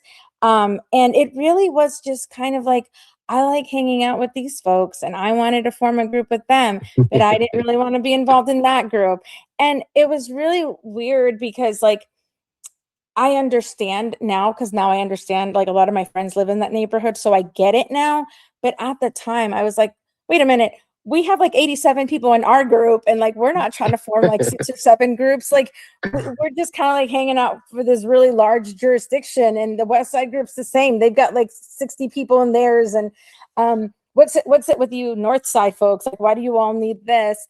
But I think what really helped was meeting in person, asking people like, why is it that you're doing this? Why do you feel like this is necessary? Have you thought about it this way? Have you talked to the other groups near you?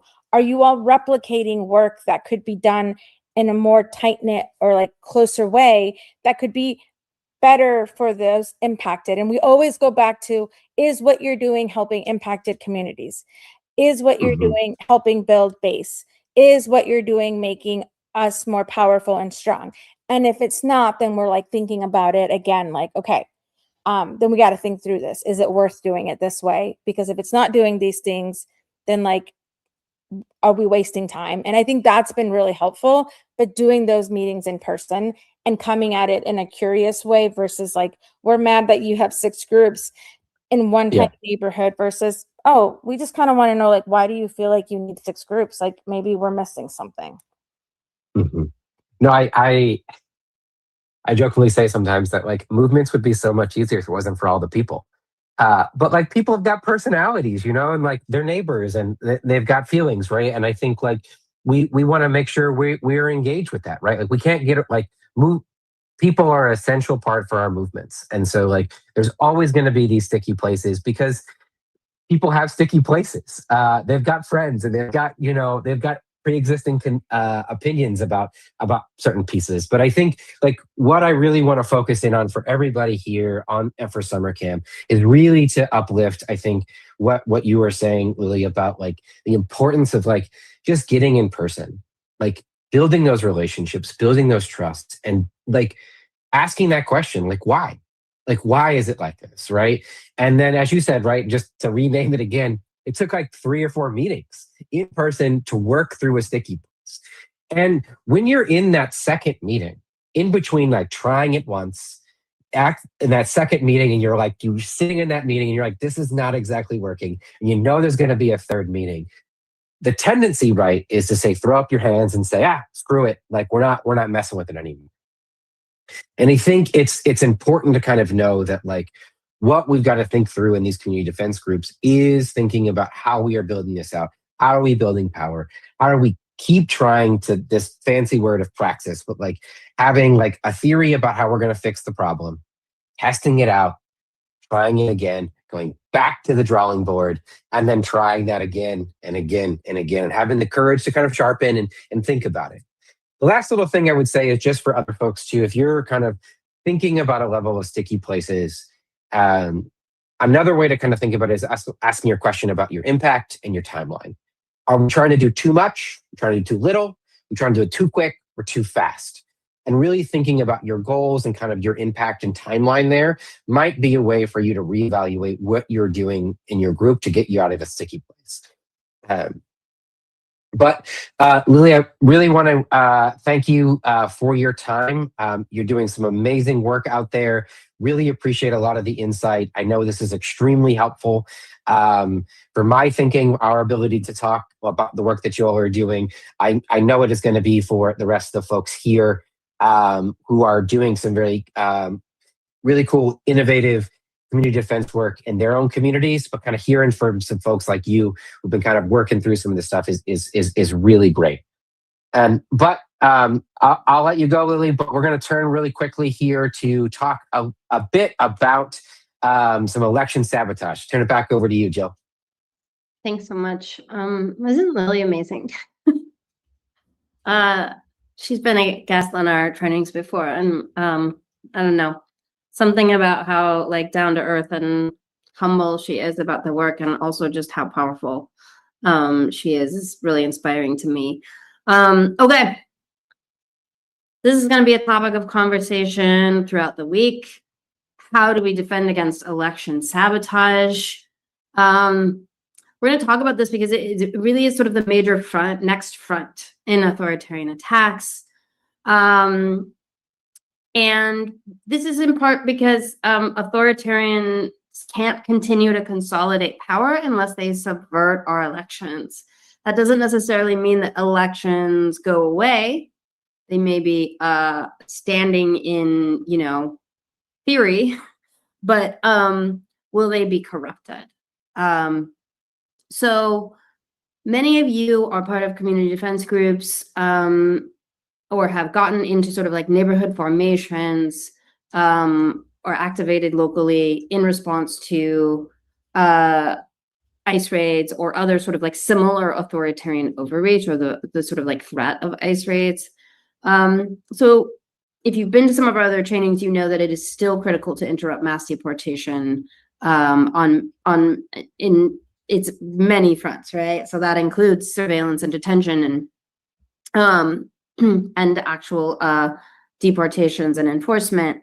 But we need to be thinking about how we can prepare our community defense networks to take on things that are going to look a little bit different, right? And one of those things is what we call election sabotage. Some people are going to call this election interference. But there's going to be a couple different names for it. Election protection. So throughout the week, we're going to talk about how your defense network can think about the election and protecting your neighbors' rights and freedoms when it comes to elections, particularly midterms. We really do think the threat of election sabotage is greater than in years past. It's been a growing threat. So there's a lot of coordinated attacks, right? This is not just different parts we talked about the different parts of the authoritarian movement, sort of like throwing things at the wall and seeing what works. They sort of know already what works in some places, and they still have a lot to throw at the wall. So we're going to see various election sabotage strategies or interference strategies tried in different counties and different states. And so we're going to spend some time this week talking about how you understand, analyze those threats, and build a responsiveness at the hyperlocal level. And I think it's important to note that we need more than a technocratic response.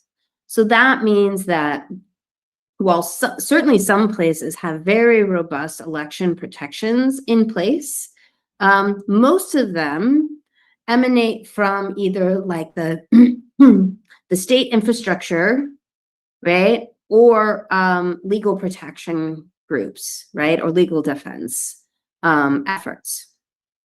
And those are great. We need those things, but we need to think about this more comprehensively, right? We also need a community organizing and a community narrative response to this, right? So when they come for our elections, we are ready to talk about it and we are ready to organize. Okay. We're going to be talking a little bit too throughout the week about this sort of matrix.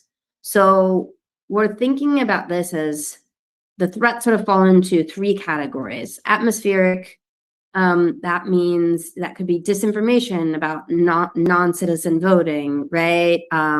Conspiracy theories about voter fraud, right? This is the stuff that's sort of like all around us. It's in the media. Maybe it's spreading on social media. Maybe it's word of mouth. But it's sort of the air we're breathing, right? When it comes to conversations or dialogue or public beliefs or opinions about elections. And then we have our ground attacks, right? This might be physical imitation of voters. This could be ICE at the polls, as so many of us are worried about, right? It also could be influencers or streamers at the polls, or it could be surveillance at the polls. And then we have sort of the technical attacks. These are the legislative attacks. This is passing proof of citizenship requirements, right? These are sort of like the three fronts we're going to need to keep an eye on. And we've broken it down into sort of three phases, right? There's the before the election, all the months leading up to the election. We've got a summer ahead of us, y'all. We're going to be working hard on this. We have the during, right? So like early voting, but also election day. And we have the after.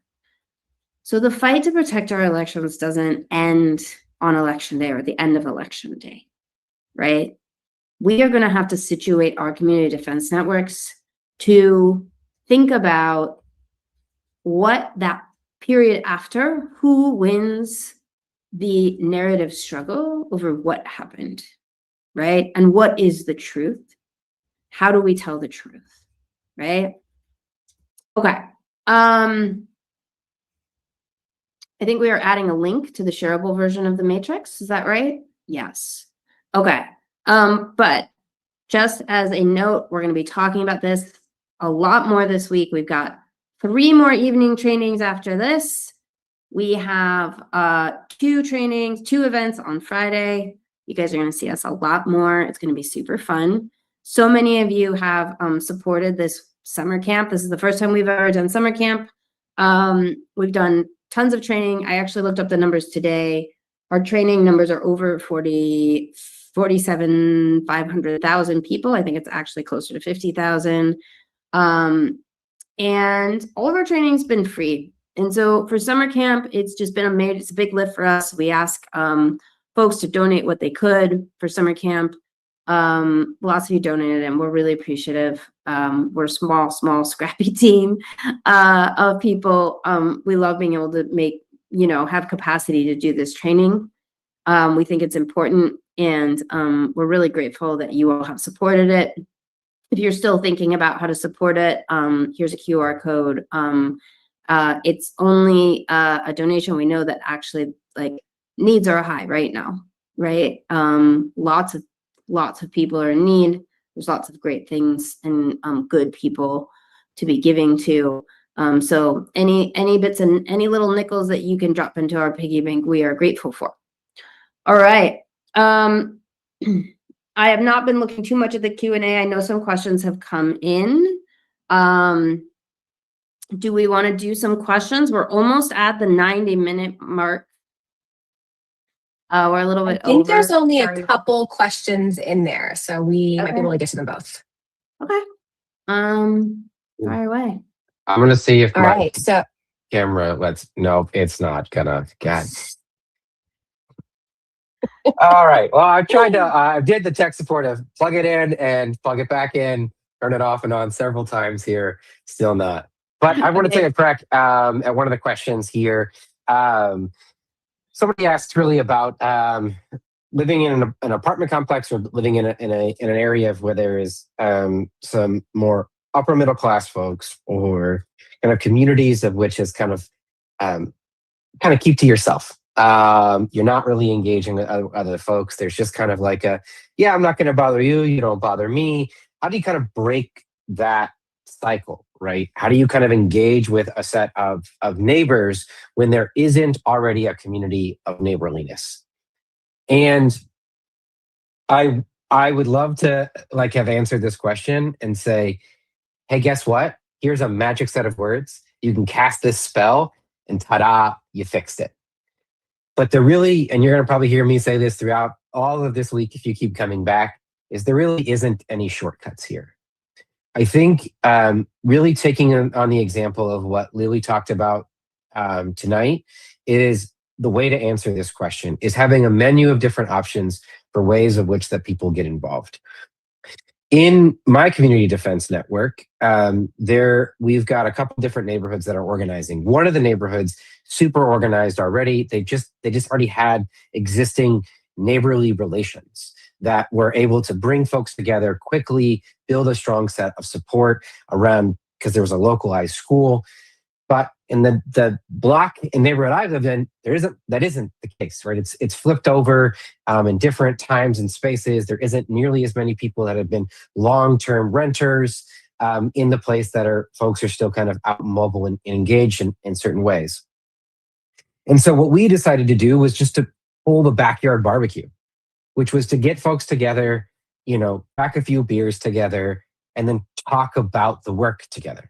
Kind of build those sets of relationships. So there really isn't going to be a quick fix to this. But I think, as Lily talked about, right, it is going to knock on folks' doors and asking them about whether or not how they feel about this moment. And it is also then seeing them at the grocery store and on the dog walk and, around the neighborhood, right? Engaging in that, if you have to take 3 waves before somebody comes out the door and talks to you, right? It's going to be putting in that work to build those relationships with neighbors. And what I think you'll be surprised about is that once you start to do the work, as Lily talked about, there's going to be a shift where folks, it starts to make it a bit more normal. It becomes more of a space of which that folks say, yeah, we actually talk to our neighbors. It's a thing we say we want. We want to have our doors unlocked. We want to be able to talk to and know our neighbors. We want to have this community. But community takes work. It takes practice. It takes engaging in that work. And when you start to do those door knockings, it's going to be a little concerning at first. People are going to be a little nervous, a little awkward at it. But the first time that you've had a meeting and then 2 neighbors who didn't know each other before see each other at the coffee shop and recognize each other, there's going to be a difference in how they start to see each other. They're going to start to feel that community there. And so it's going to take time and take work, but just putting in that work is going to get you there, I think, quicker than you think it will. I think too, one super quick thing I'll say is what's helped me is to look for the helpers. So if there's groups who are doing climate disaster response, or if there are folks who are doing trash pickups, or if there are folks who've got a volunteer thing at the garden in the neighborhood, people who are already doing sort of community helping things, go where they are and find them and befriend them. Okay, I have to say this. Tom pointed out that the title in our matrix suggests that maybe we are planning election sabotage. We are not planning election sabotage. So thank you, Tom. Tom said consider different phrasing. Yes, we will consider different phrasing. We will change the name of the matrix. Thanks for that catch. Jill and Zach, do you want to, here's a question I'm going to just toss out and we can all answer as we want to, but is there a narrative to counter the sudden movement against vote by mail in states that have had vote by mail for a long time, where it's standard and worked for many people for many decades? Yes, I think there is. I mean, there's a narrative. Okay, so first of all, there's a narrative to counter everything that is an effort to disrupt people's rights or access to democracy, right? And the things that work. And so it's important to understand that anytime these sort of narrative attacks are designed to convince people that things don't work, right? So that they give things up. Zach, you're sort of our narrative, what do we call you? Our spiritual narrative person. So why don't you walk through, I'm going to put you on the spot. Why don't you walk through like a 3-part counter narrative to attacks on vote by mail? Can you do it? Yeah, I mean, you're gonna put me on the spot here, but what I would say, is two things as I kind of warm up to this. One, folks should come back on Wednesday and really think about coming back on Wednesday, and especially if you've got other people in your communications team, we're going to spend all of Wednesday thinking about how you are building narrative frameworks, how you're building communication frameworks, how you can start to think about disrupting these election sabotage atmospheric efforts by communicating and telling different stories. The second thing I will say is that what is going to work depends on your audience and who you're talking to. I think there's also an economy of time that you have to think about when you're thinking about the audience. Is the neighbor that you're talking to, are the people that you're talking to like deep enmeshed in conspiracy theories that are like diehard believers in that space? There might be some, right? And is it worth your time to try to pull them out of the conspiracy theories? Maybe. But there might also be 3 to 4, 5 other people who you could be communicating with, telling a different story about, which is talking about why and what is happening. So as Joe mentioned, right, you could think about this as like 3 acts, which is to say that we are in June, these ongoing election sabotage efforts are going to be ongoing, and they have been ongoing. It's not just a today problem. It's not just a tomorrow problem. Like, this is going to be continuing to happen. So how do you think about naming the problem, which is naming like why? Like, why are folks trying to limit access to the ballot box? Why are they trying to reduce the capacity of our democracy to let working people engage in the process of the decision-making process itself, right? To being able to have meaningful impact over the decisions that govern their day-to-day lives. And if accessing the ballot by mail increases the ability for our neighbors to participate in democracy, like we need to talk about the positive version of what that looks like, because it is a lie that their voting by mail engages in some kind of effort that makes our elections less secure, less safe. And I think we need to engage in the why are they telling this lie, right? It is an authoritarian movement to restrict the rights and freedoms of us all. And I think you got to go to the next act, right? Which is to say, if we name the problem, right, like what is the solution? Well, it is that you should start to come and join our community defense network. We are here in this neighborhood. We are organizing together to make sure that everybody in this neighborhood has more access to the ballot box. They have the ability to participate in the decision-making process, that we are engaged in a conversation in the active participation in the work of our democracy, which is fighting to improve the conditions here in our community. And I think hopefully, right, we get to an act 3, which is the ability to say, this is the problem, here is what we did, and we're winning. That like we can actually have a democracy that works for all of us. It hasn't been. It's been malfunctioning. It's not been working for most working people in this country. And I think what we can do by doing this organizing to show, to stand up, to protect the ability of our neighbors to engage in the process of voting, to engage in that ability to hold elected leaders accountable. We can say that we can demand more. We can actually demand a democracy, a citizenship that respects our rights and our freedoms, and also expands our ability to have housing that we can afford, that healthcare that we can afford, an education system that we can afford. And we could demand those things if we have the democracy that allows us to do that. And I think so, thinking about like taking that bit on that arc, this is a very hot preview of what we're going to talk more about on Wednesday, really thinking about the different structures, about thinking about your audience. How do you, thinking about crafting a story to tell to your neighbors about this tug of war, about this kind of country that we want. It is a contest. And I think we want to fight for it that says that our neighbors, this is what America looks like. And I think it is, we get to fight in that struggle.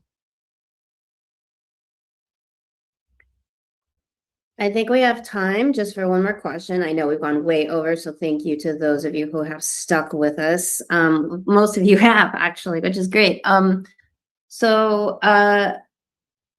KL wrote a question that ICE in our smaller town is focused at the courthouses, which is awful, but folks who aren't downtown in that specific area aren't seeing it. So they don't know what's happening. What are the things that can activate people? What is my knock script? What are some options to help us knock? Jessica and Zach, I'll let you answer this, but I think really the heart of this question is how do we expose what's happening? And then how do we help people figure out how to engage and how to do something about it? Well, following along with Zach's lead, I'm going to give a plug for Friday's training, which is about creative action, because, and then we'll answer your question, of course, KL. But Friday's training might be a fun way also for you to like spread that, the story of what's happening in your community in a really creative way. So creative actions on Friday morning.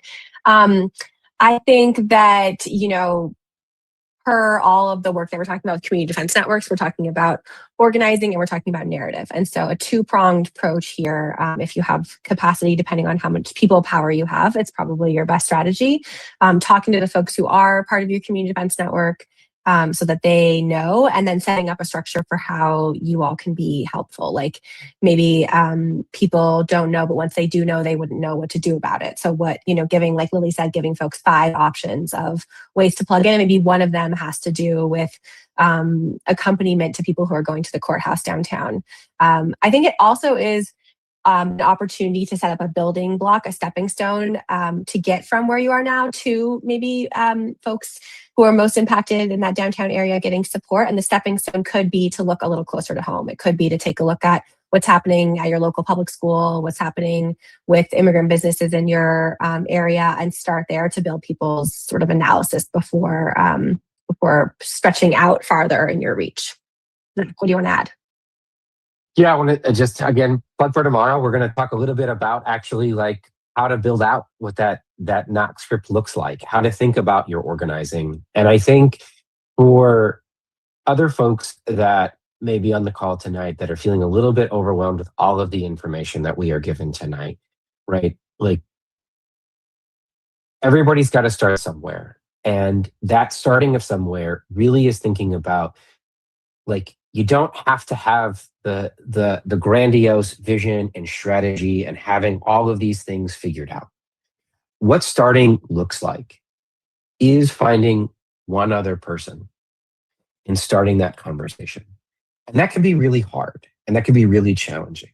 But thinking about other people that exist in your lives in different spheres of influences, that might be in your apartment building, that might be at work, that might be somebody at the grocery store that you see, that might be the local barista. Like engaging in that set of conversations, right? And there isn't some kind of magical thing of which that, you know, somebody's got a secret sauce to. What we're talking about is talking to your neighbors about what you're an expert at, which is you, the concerns that you feel. And if you've kind of watching or reading or listening to the news and are having this like primal rage of like, this is not right. I do not like what I see. I do not like what I hear. I do not like what I read. Like, this is not the sort of community, the kind of treatment that I want for my neighbors and ourselves.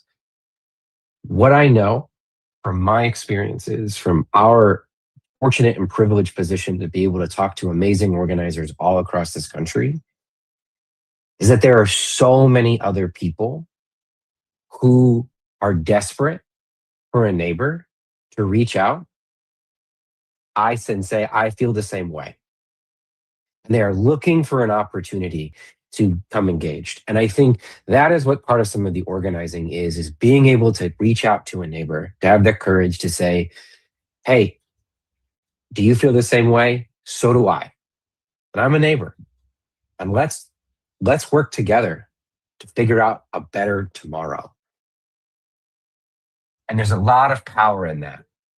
Even if it is only 3 people, only 2 people in a room. Because that's how you start to think about, well, who else do we know? Who else can we bring in this room? It takes time. It takes work. And for many community organizations, I don't Lily didn't talk about this, right? But years, it takes years to get to that spot, right? I think this work of building out these community defense networks, of knocking and talking to neighbors, it takes time, it takes effort. As Jill mentioned at the very start of this, we didn't get in this mess overnight. And we sure as shit ain't getting it out of it overnight either. It's gonna take time for us to build this work, build back our democracy, build the power to do that. And we do that one conversation with a neighbor at a time. Okay. That's a great way to wrap up. We're getting you ready this week for the summer, for the next several months of organizing work. But as Zach said, this is long work. We're going to be in struggle together for a long, long time. So yeah, we're going to keep going to the democracy gym, building those muscles, especially this week. Big thank you to Jessica, Zach, our colleagues on the back end who've been sending you all answers to your questions and managing technical issues. Well, we're going to be back tomorrow night. We're going to talk about organizing skills. And then Wednesday night, we're going to talk about narrative. And then Thursday, we're going to talk about choosing your own adventure, making a plan. And then Friday, we're going to talk about creative action. And we're going to bring in some more friends that are smart and fun. So it's going to be a good week. We hope you all will come back next week. Thank you, thank you, thank you. Look for an email later from us with this slide deck and a little bit more information about some other events. Thanks all. Thanks, everyone.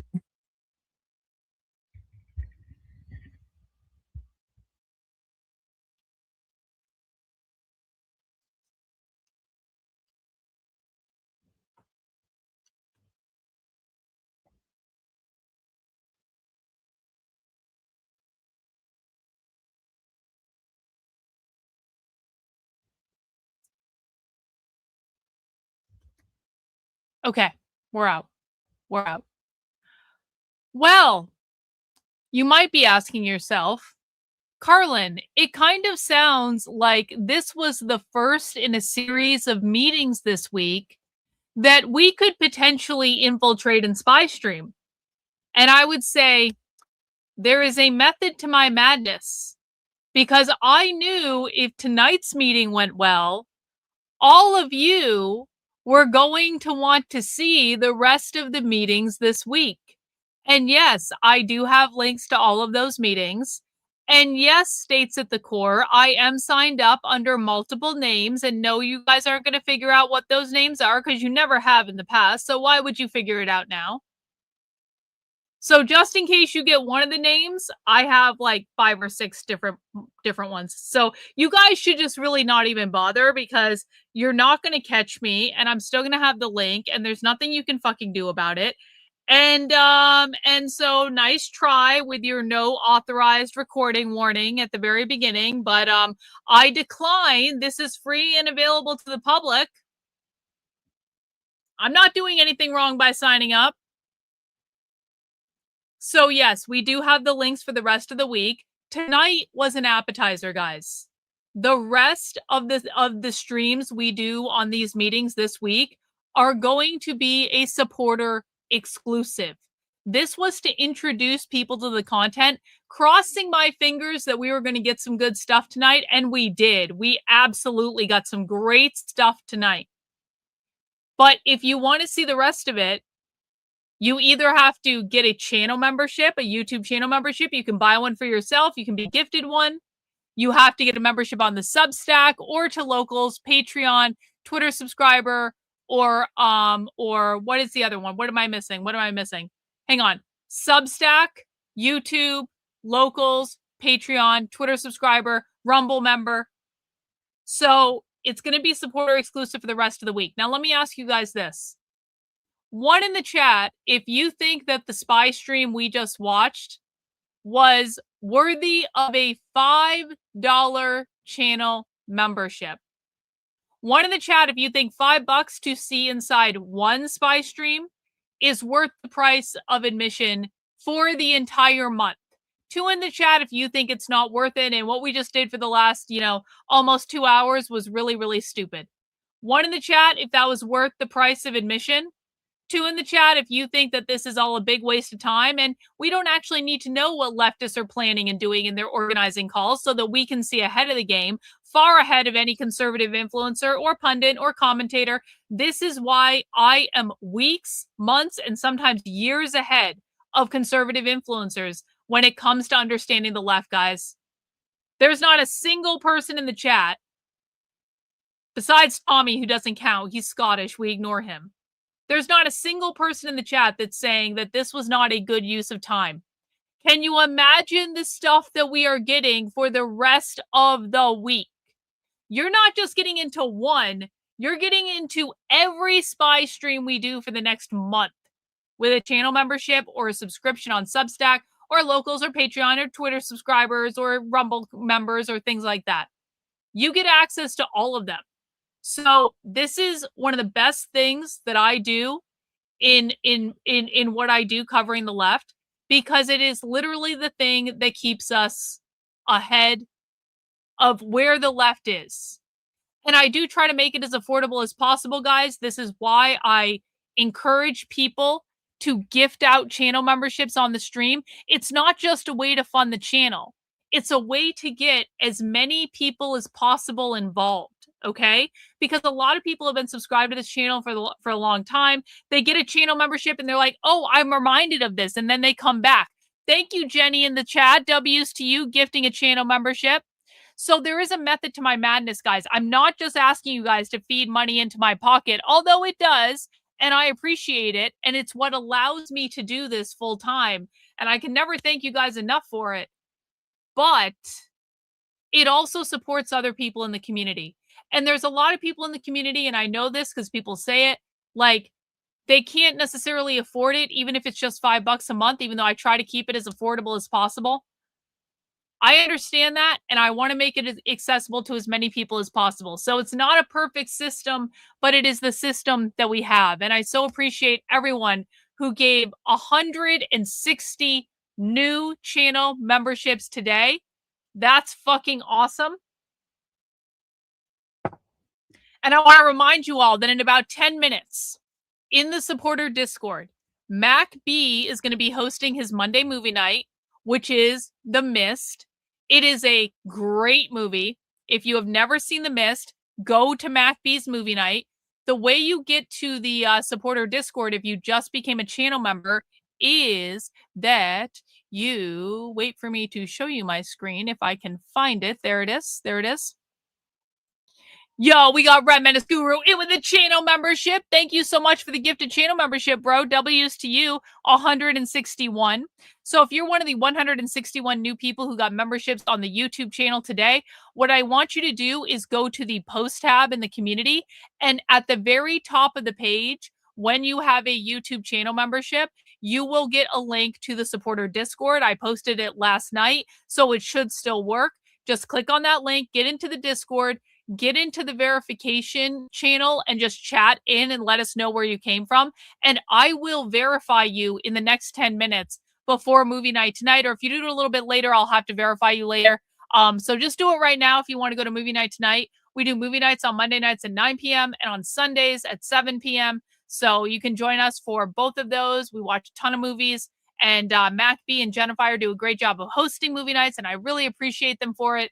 It's awesome. We also have a writers guild. My dog is having all sorts of feelings. I think my husband just came home. There is also a writers guild meeting in my supporter Discord. I think it's on 6:30s at 6:30 on Thursdays or something like that. You can find a post in the Discord about it if you're a writer and you want to meet other writers in the community. That is a great way to connect with people. It's run by Lisa. So if you haven't gotten a chance to do that, I mean, it's just a general writers group. We have a lot of creative people in the community. And so some of them started a writers group. If you want to hang out with them, that is on Thursday. And again, I believe it's at 6:30, something like that. You can find the information in the Discord about it once you get verified.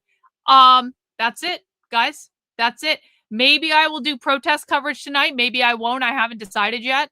I'm definitely going to take a little bit of a break. I kind of have some stuff I want to do tonight. I want to do a little bit of writing. So I'm hoping to be able to focus on that.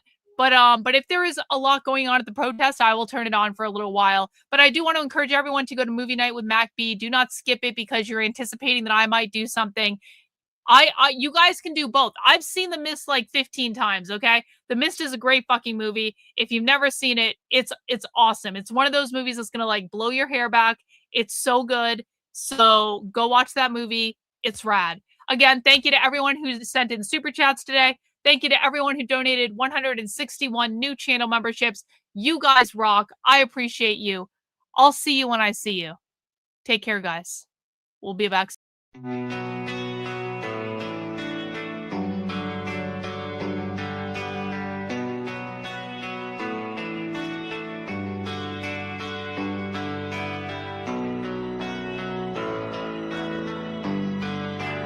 How are you feeling? How long have you been here? 3 months, May 17th. And what brought you? That's difficult to answer.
How is it that playing the piano for people has eventually resulted in your being here in the hospital?